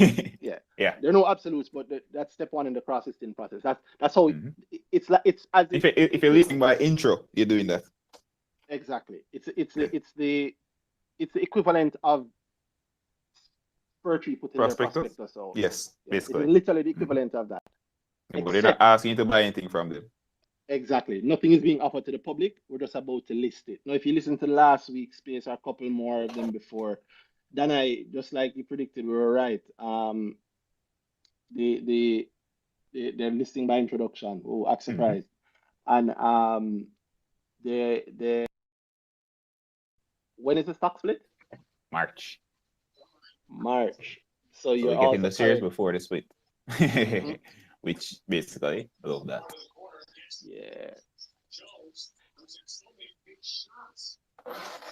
So if you're saying I'm getting feedback from somebody's, I wonder where the hell is that coming from.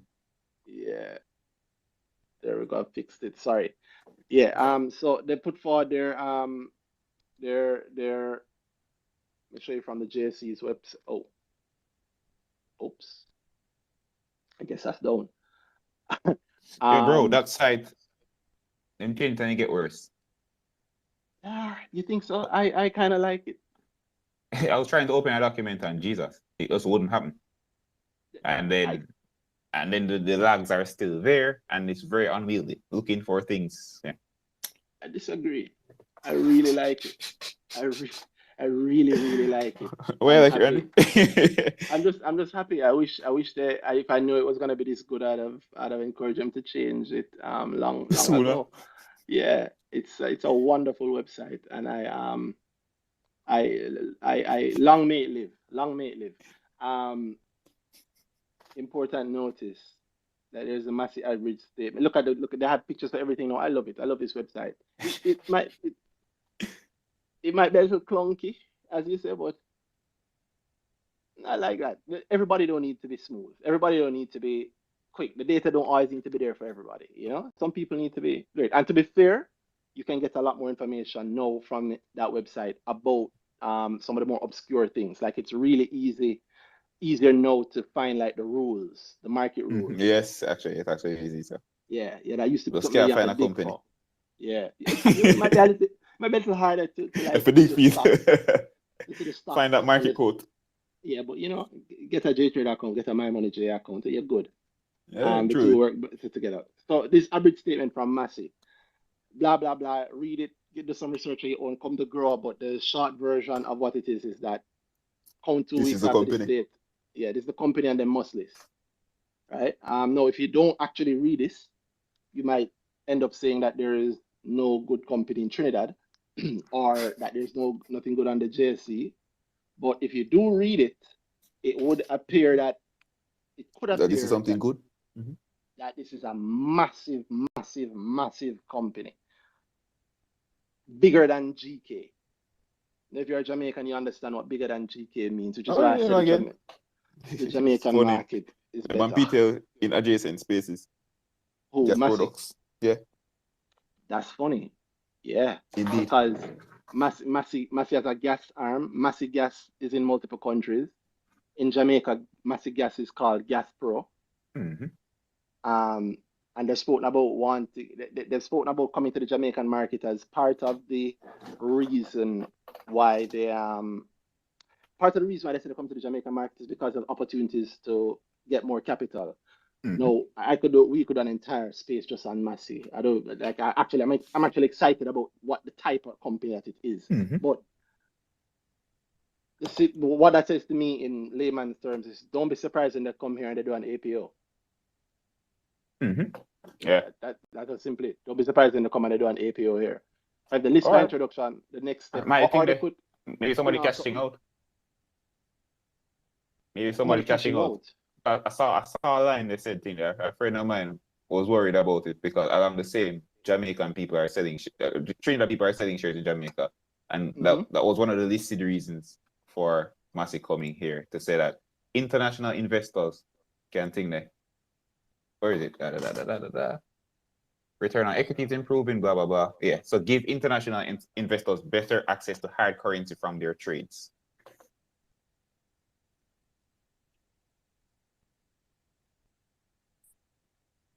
That's a nice point.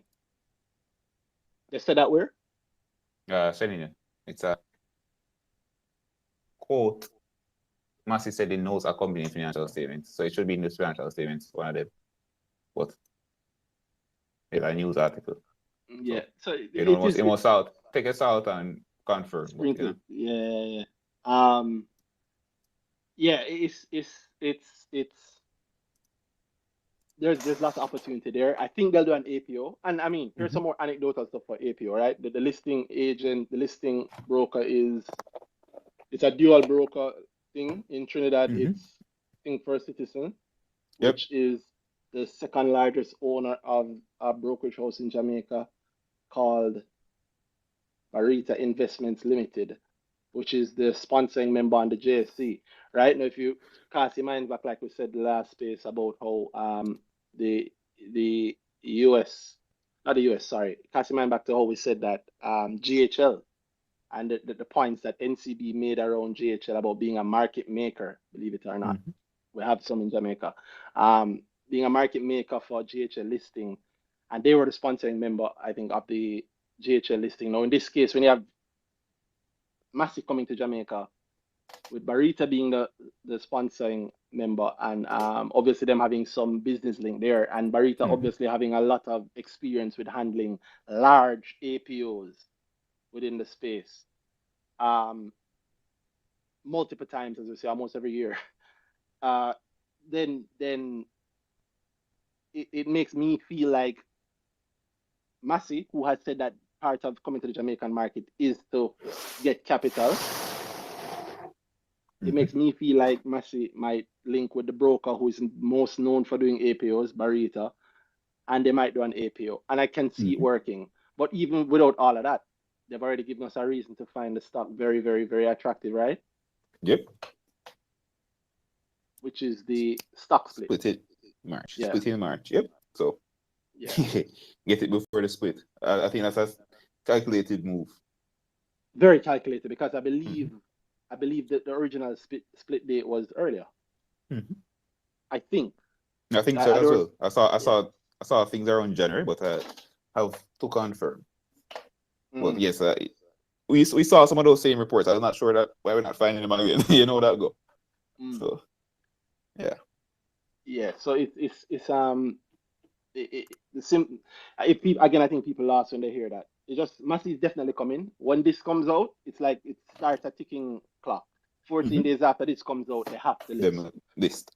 Yeah. So do the math on that, and you'll know when they're gonna list, right? And they have to list.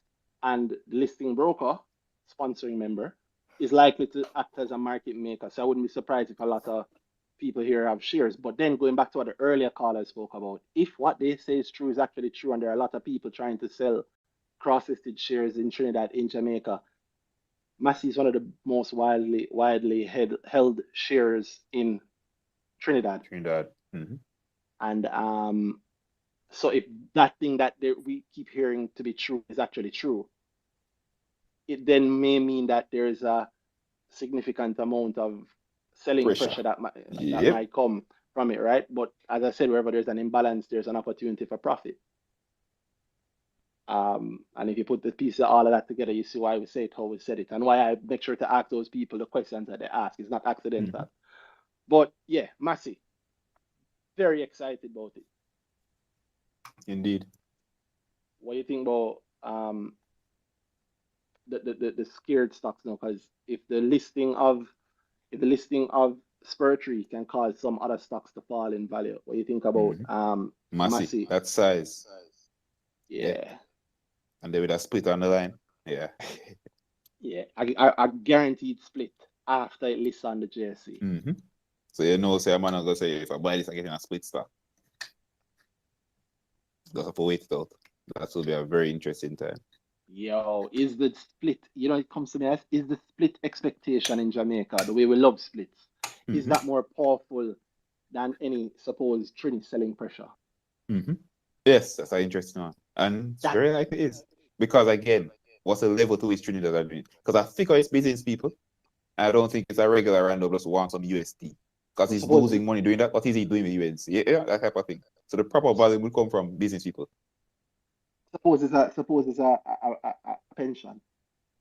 That's an interesting one too. That's one about exiting it too. Suppose it's a fund. Because that can be a proper size of saying, Jano, but link with Barita who wants some money and it's how we could do it. And Barita say that's good business on both sides. Yeah. Yo, on the flip side, lots of our funds have to buy it. Select M has to buy it. Right? So we know exactly. So you know what the demand is. Good chunk. They have to buy a good chunk. Yeah. QWI probably have it already. And them started the thing there. Who was that? Phil. Sorry, that's Phil. Oh, evening, Phil. What you say? The people who are listening? QWI probably has some already. We know that they trade in Trinidad. Word. So you think they're hedging their bets? Because they buy it in Trinidad. If the price drop, that's the beauty of it. QWI doesn't have to sell something to value it. And if they buy something that's listed in two markets, they can choose to pay attention to whichever valuation is better for them.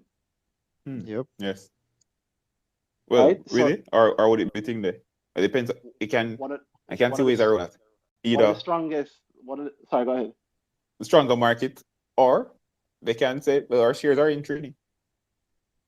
No. One of the strongest valuation methods in accounting is shares are traded on a public stock exchange. Yeah, I know. No. So I said if it's cross-listed, can they choose, or do they have to think there, or do they have to say?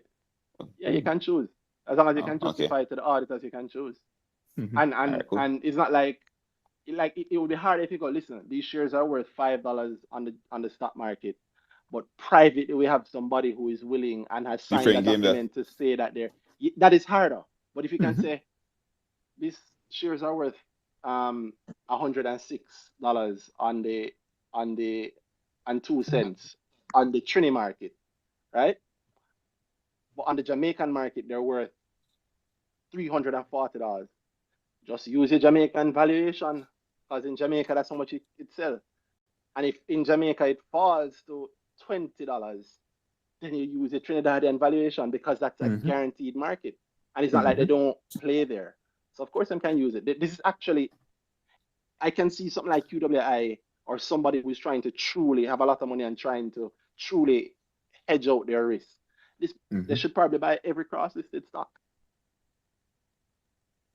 Because the ability to choose where you value it gives you a power that you can choose to have a lower valuation this quarter if you want. Imagine if they want to get great results, they could have bought it heavily in Trinidad, work with the Trini valuation, knowing that it's going to split when it hits the Jamaican market, and it's likely to be worth much, much more in the Jamaican market later on. So you bake in the next quarter's profit, because at that point, it'll be listed in Jamaica, and we will use the Jamaican valuation. Unless it's lower, in which case we'll use the Trini valuation. That is the sort of thing that QWI and fund companies can do, because remember, they don't have to sell the stock. The NAV is the NAV, and if they want to base a piece of the holdings against the assets value in another country. Accounting rules allow them to, and it should. There's nothing wrong with that. Mm-hmm. Makes sense. So, yeah, that's a tangent I never expected to go down, but it makes an amazing opportunity, because the question now is, will the Jamaican demand for this company, which is a solid company, this is a Grace level company, Mm-hmm. it is worth more than Grace, like double at Grace or 3 times Grace. Will the Jamaican market's desire for such a stable, immediate blue chip stock outweigh any Trinity desire to sell? Mm-hmm. That would be an interesting one. I think it's going to be like every pension. Oh yeah, I think so as well. Yes. Every pension, every bank, every fund. Mm-hmm. It's almost inevitable, I think. But I could be wrong. That's so interesting. Actually, what them ownership will pay? Hard to see, you know. Heavily Yeah, for the that's bank. That's an the Trinidad thing. For no, but as soon as they list, we'll Soon find out. yeah, we'll find out very, very well. I would not be surprised if Barita owns a lot. First Citizens probably owns a good chunk. Yes. Yeah, First Citizens probably owns a good chunk. Yeah, I think it's an amazing opportunity that's coming. I'm actually excited about this, and it is such a huge thing that large volumes can trade, and I'm excited to see. I really am excited to see what will happen when it hits. And it's one of the things where I just really don't know. I have an idea, but I don't know what will happen. I love that sort of thing. It's a new thing, a learning point. Yeah. Really, really like it. All right, I've had the people and Danhai talking for a long time. If you want, we can take a couple more people, 1 or 2 questions, and then we can call it because it's midnight. So, how much more questions you want, Danhai? 2 minutes on you. 2? Great. All right. So, anybody who have any questions, send your speaking requests. We'll take the next 2 and then we'll call in time. And I'd prefer 2 people that are new, that haven't spoken. Not that I have anything against it if somebody has spoken before, wants to ask another question. But if you haven't spoken, let's get some new people getting some of the questions answered. Good night, gentlemen. Nathan, what's up? Yeah, respect to the man them for Friday night session. Big up, boss. No problem. Yeah, man. Going back into the archives, Randy. How are you still bullish on the lab for 2022? Whoa. How am I still bullish? Are you bullish on the lab for 2022? Why you ask?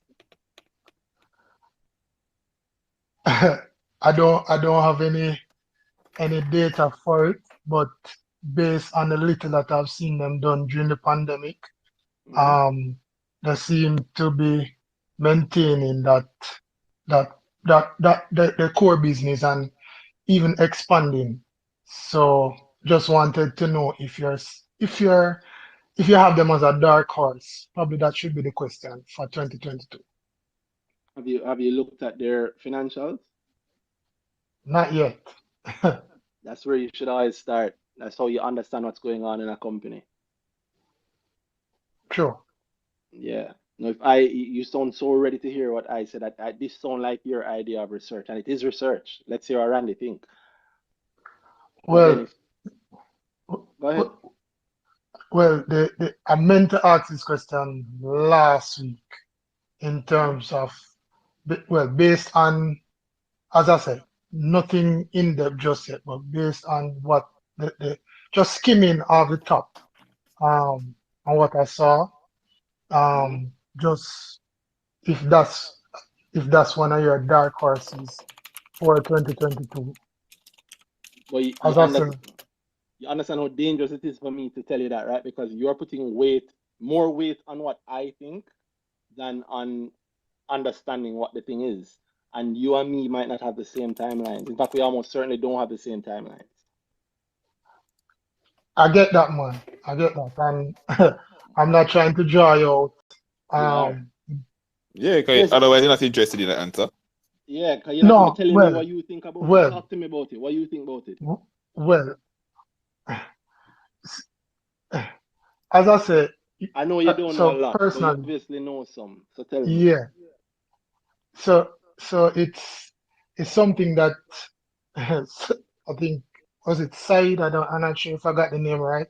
Mm-hmm. I talk about one of those risks that I think I would probably take for 2022 to get more in to get more on the train as it relates to the lab, Mm-hmm. um as one of those outside picks. That's just personally speaking. Um but as I say, as you rightfully say, more research needs to go into it. But I remember when the lab first came out, you were very high on it. I could be wrong, but my memory could be failing me. But I remember when you guys were talking about it, I believe you were very high on it at the outset. So I just wanted to know, 2 years, I think, has passed. I guess the question is, are you still high on it? Which, yes, it's drawing you out, but I just wanted to know if you still have that mindset based on that initial pronouncement. Um, well, the lab released the numbers as of October 31st last year, and as of October 31st last year, I still owned 4.7 million lab shares. So at least up until October 31st, we're verified that I was very, very bullish on the lab then, because that's a lot of money, right? But I do sell from time to time. And buy. So, what I would say, however, is you want to do the little research. But I know you say you haven't done very much, but you haven't done any at all. Because if you even start doing some light research, you'll find out something. So if you're looking at my screen now, you'll see a chart on my money JA showing their revenue over the last 4 years. All right, their Yeah. profits and losses over the last Mm. 4 years. You notice how all of these going in one direction?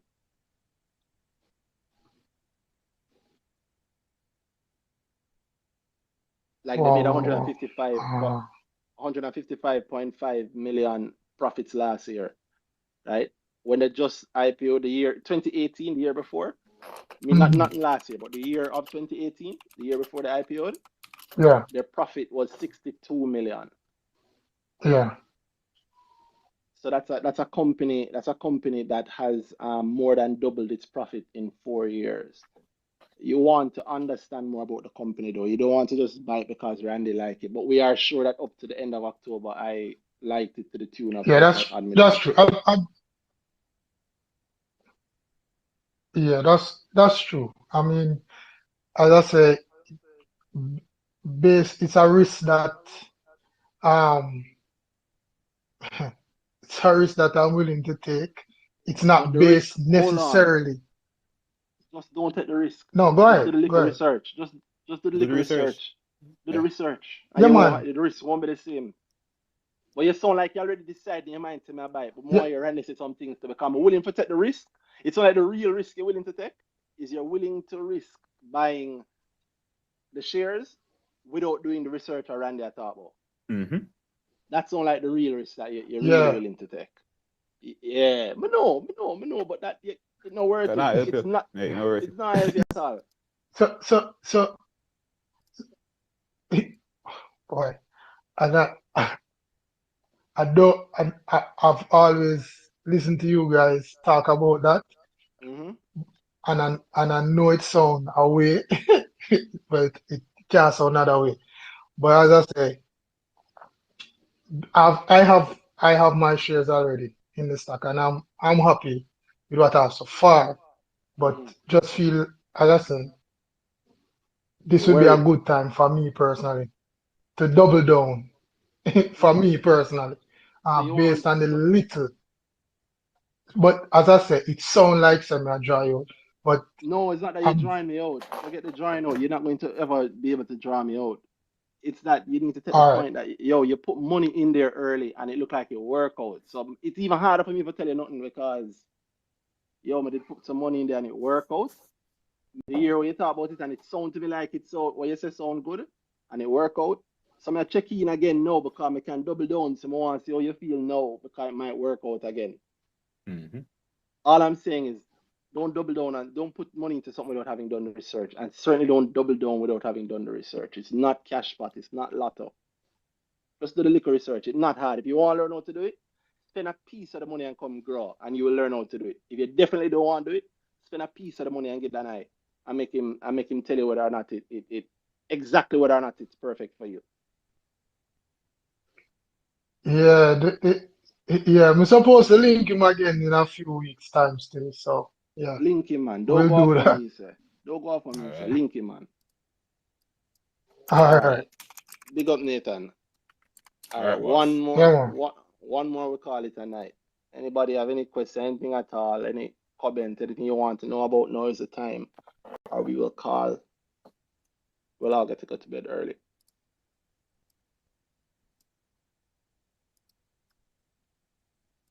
All right, now send a speaking request. If you don't send a speaking request, if you're one of the speakers and you have another point, now's your chance, because I'd just like to wrap it up. If nobody wants that, it's okay. We'll see one last person.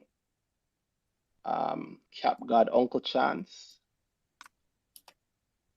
Uncle Chance, what's up? Cats.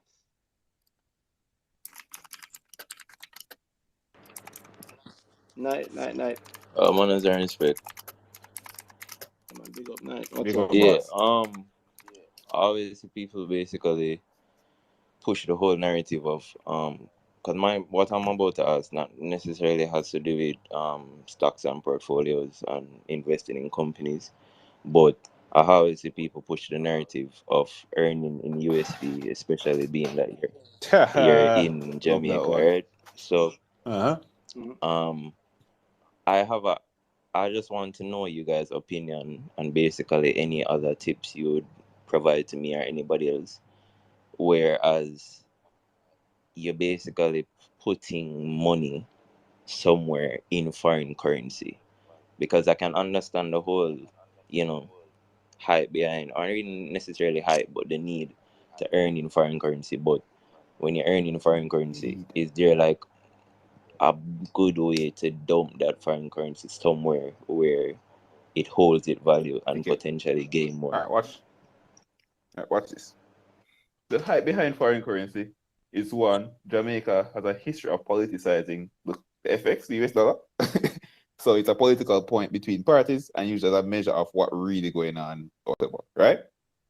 The truth is, if you watched the dollar and this movement, it's very close to inflation, right? So one, you're not really earning a lot on it. At best, you're preserving your capital. The earning in foreign currency as a good thing, specifically as a Jamaican, if your salary is tied to the US dollar, then in Jamaican terms, your money is growing. Because next month, US dollar gone up, everybody balling model, US dollar fly, whatever, but somehow you have more Jamaican dollars this month made than you made last month. That's the true value of earning in Jamaica. It has nothing to do with keeping your money in Jamaican in US dollars. It's just cool. As time goes on, my money moves better against inflation than if I was earning the same $2 million a year versus say I earned 20,000 US dollars a month. 10,000 US dollars a year versus the equivalent in Jamaican. If my boss lowers my pay next year, then the pay is the same and whatever inflation happened. But the US dollar is likely to be more next year than it was last year. So my money went up in Jamaican terms, and I never had to renegotiate and whatever. That's just where my money moves with the dollar. Cool, right? Keeping the money in US dollars, that's only good if you're watching the Jamaican dollar. So if you're saying, cool, it's really the only measure we ever actually use as why the US dollar is good. So you make money. You have a 20,000 US dollars save up. You're looking for a US dollar investment. You're hoping you can get a return or whatever that you're comfortable with. And the best you're getting, the best your sign seal deliver to make is my money will do better against the Jamaican dollar. That's what you actually get in there. And again, it's been 5% a year on average. Is that the returns? If that's the return you're looking for, then sure. If You can find a US dollar product that actually performs. Say you get 20% a year, then you get that plus a devaluation. Nice. To answer your question properly, then fully, just really breaking out of that now. Answer the question you definitely asked. Is there a thing? Boy, Jamaica, US dollar returns in Jamaica have been typically poor. Yeah, very poor. You find a lot of low yield instruments are the type of thing. And then the US denominated side of the Jamaican stock market, not so great. Typically, my advice to people is convert the money. What you're giving up from converting the money is, okay, I'm locking myself in at around 5% a year historically. Not saying they continue doing that, but that's what it's been historically. Right? So 5% a year. That's that's the best you can probably expect, really, unless you can predict the US dollar movement there. Otherwise, you can invest on the JSE with the Jamaican dollars, make a nice return, and if you need to invest again, you convert it. And beating 5% on the JSE is not a hard thing. So if you use 5% as your floor to say, Jano, I must make at least 5% a year, and everything else, if I make only 5% a year, I'm fine because I never actually lose money on my US dollar. Then that makes sense. We are targeting to it more than that for sure. So in my opinion, best thing you do, you convert it to Jamaican, you invest on the market, and you go buy your business. Don't be caught up in what the dollar is or whatever. When you make your money, if you need US dollar, you change back to it. Yep. Yeah. And I know that's Jamaican blasphemy what Danhai just said here, right? That's Jamaican black. What do you mean? Though US dollar, yeah, I tell people don't waste your time with that. What do you invest for? Very, very few people ever actually answer that. The only reason you put your money in US dollars is because you want to keep the value in Jamaican dollars. So you really invest for profit. You want to say that you bought the US at 100 and now it's 150 to 1. So when you sell it, you make 50%. That's the only reason you care about it. So you don't care about the US dollars, you care about 50%. There's like a lot of 50% options here. In 8 years, it took 8 years for the dollar to move 50%. Yeah. And it's not a true 50% if you get into the technicalities of the different where you buy, where you sell. Yeah, and yes. the fees, and as the economists will tell you, the difference in the inflation rate in both countries. Yeah. The reality is, if you're a Jamaican, it's easier to know, say, taximan is the biggest scourge on Jamaican road outside of the potholes. And taximan love Fesco.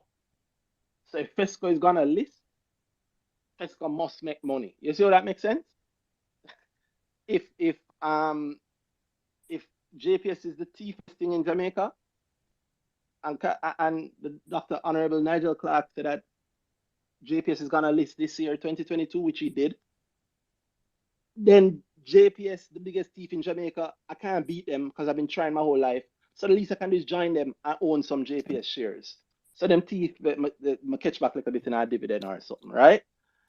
That's how it works. If Jamaica broilers sell chicken to KFC, and KFC is the biggest church in Jamaica, then Jamaica broilers is probably gonna make money in the future. It's just how it works.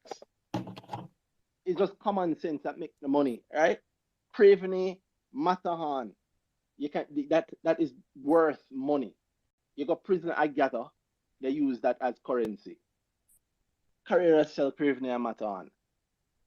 Carriers will stop making money when people stop smoking cigarettes. If you think people never stop smoking cigarettes, guess what Carriers is never gonna stop doing. That's the reality of it. So stop thinking about the currency. Stop thinking about the thing you're putting the money in. Currency is only currency. That's the truth, right? Exactly. Think about what you want for the money. Because if I invest $1 million, say in 5 years, I can get a house. And somebody say, yo, give me the $1 million, I'm gonna give you the house you want. I wouldn't invest it for the 5 years. I would take the house because what I want is the house, not the gain.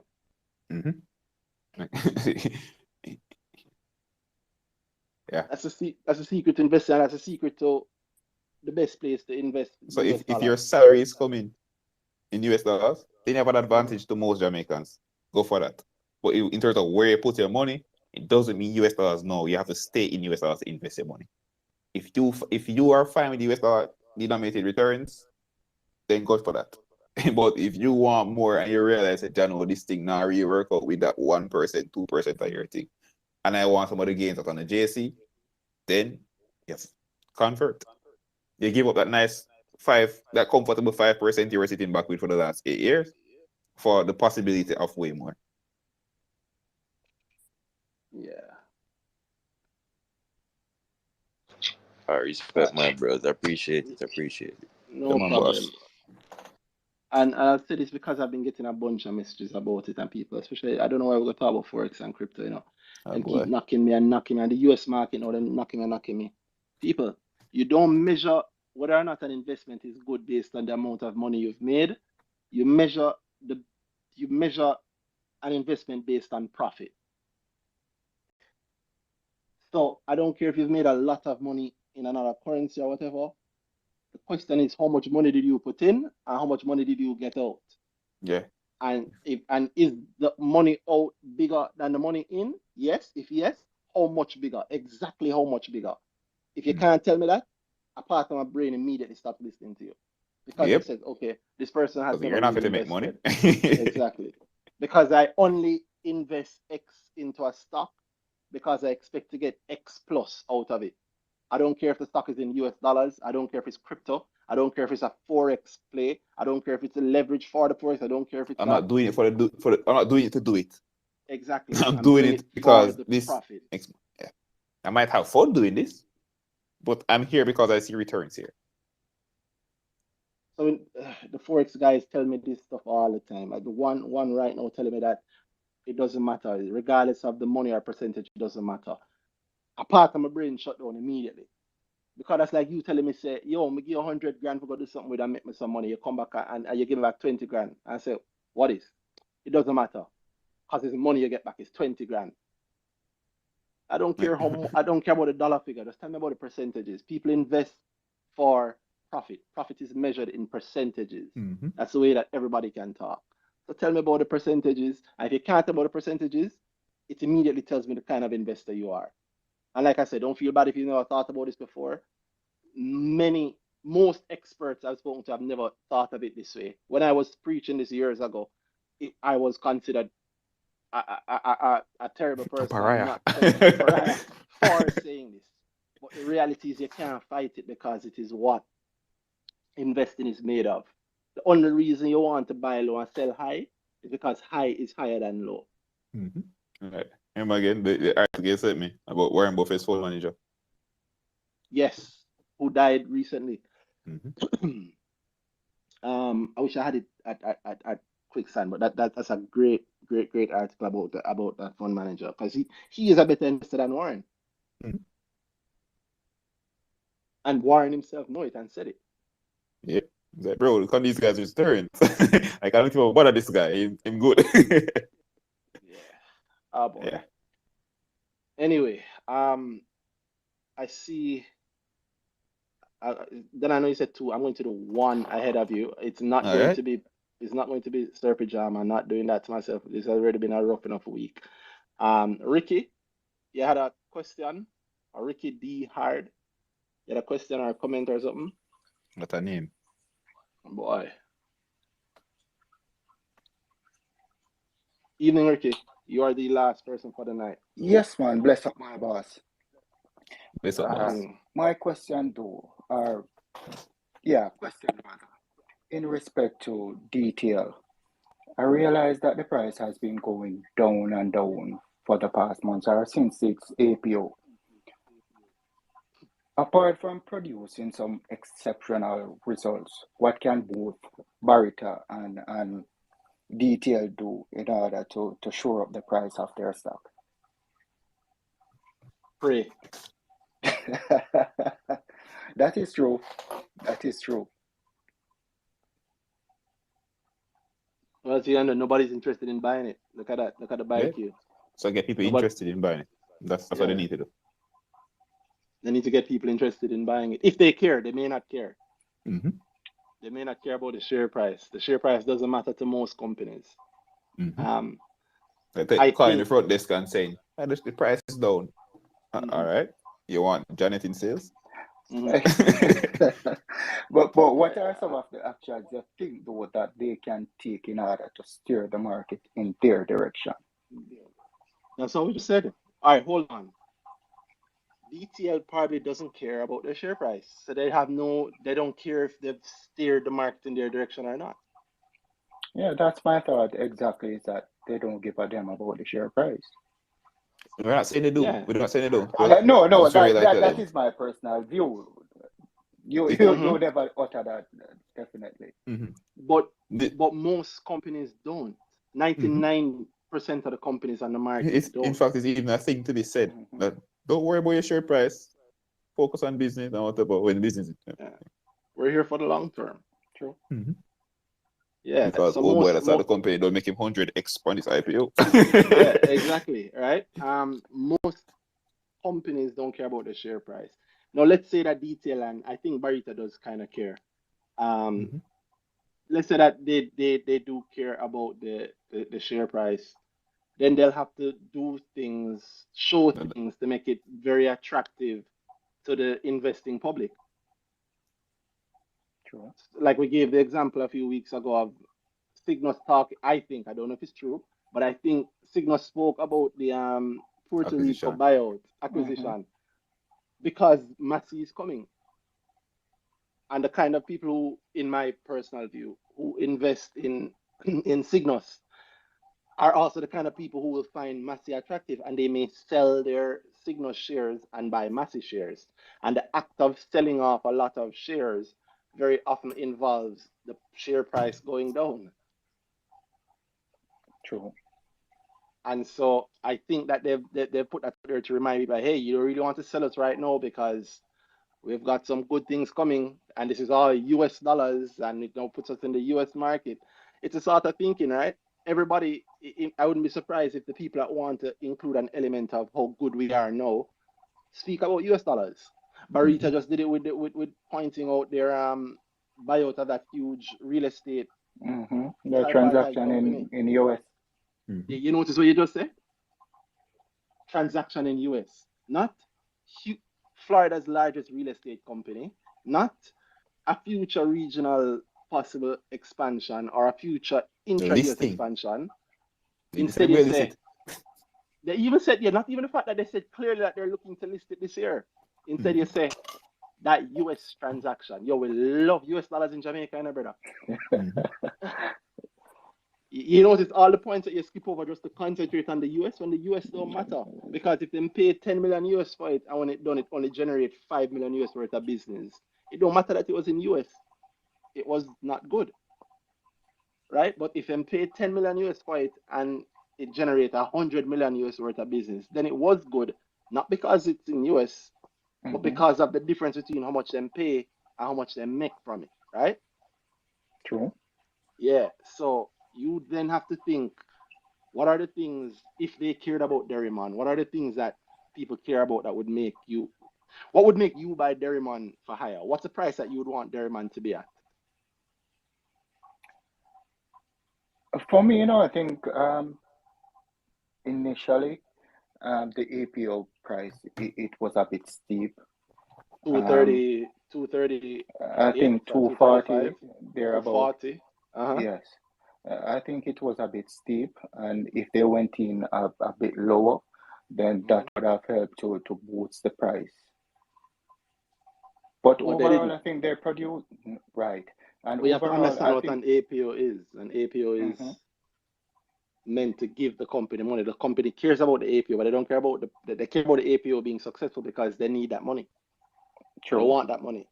So the APO was successful. They got the money. I don't care if your shares are worth less afterwards. Oops.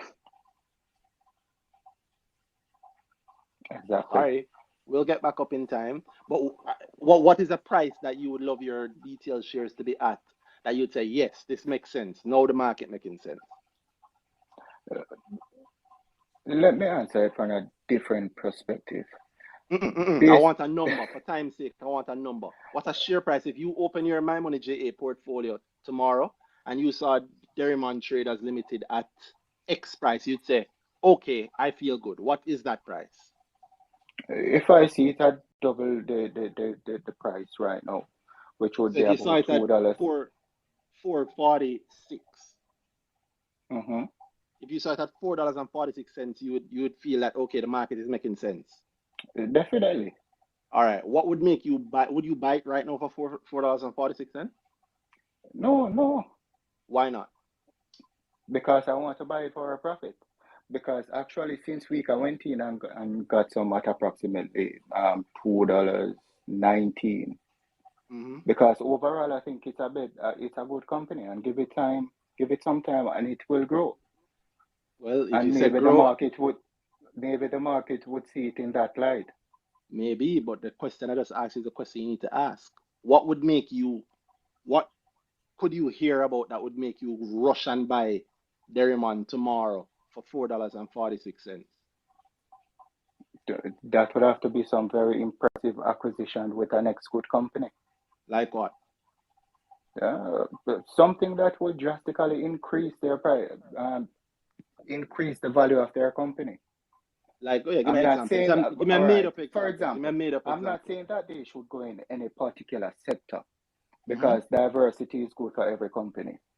That helps to weather the storm. So, for example, they may go into something where they would compete maybe in the shipping and logistics sector. That would be good, So if because you were to hear Jamaica is that they were acquiring a shipping and logistics company, you would rush to buy the shares you'd feel okay buying the shares immediately at $4.46? given the fundamentals of the company that they're merging with. Yes. Okay, so then I think what Detail needs to do is if they have anything that is exciting enough that would cause the fundamentals to justify a share price of $4.46, they should publicize that. True. And then But everybody go decide. Yeah. yeah, but they already told us about buying an entire US supermarket. I don't know if you call it a chain, but New York supermarket, the food market that they bought. They already Yes. did that. They took the APO money and they did that, and we've seen And they some of the did that. results from that. Mm-hmm. And the share And the price market has is here. stayed. Yeah, the market says that wasn't good enough. True. So And again, two more things before I go. One is that My Money JA, still on the free side, but it's a very good platform, like it. Next thing is that I need to enroll in your Grow one of class. your session. Definitely. I can And tell. when is the next date? The next dates are, if you want to do it split, because it is a proper workshop. If you want to do it all in one, Saturday, January 29th. If you want to do it split, the 25th and the 26th of January.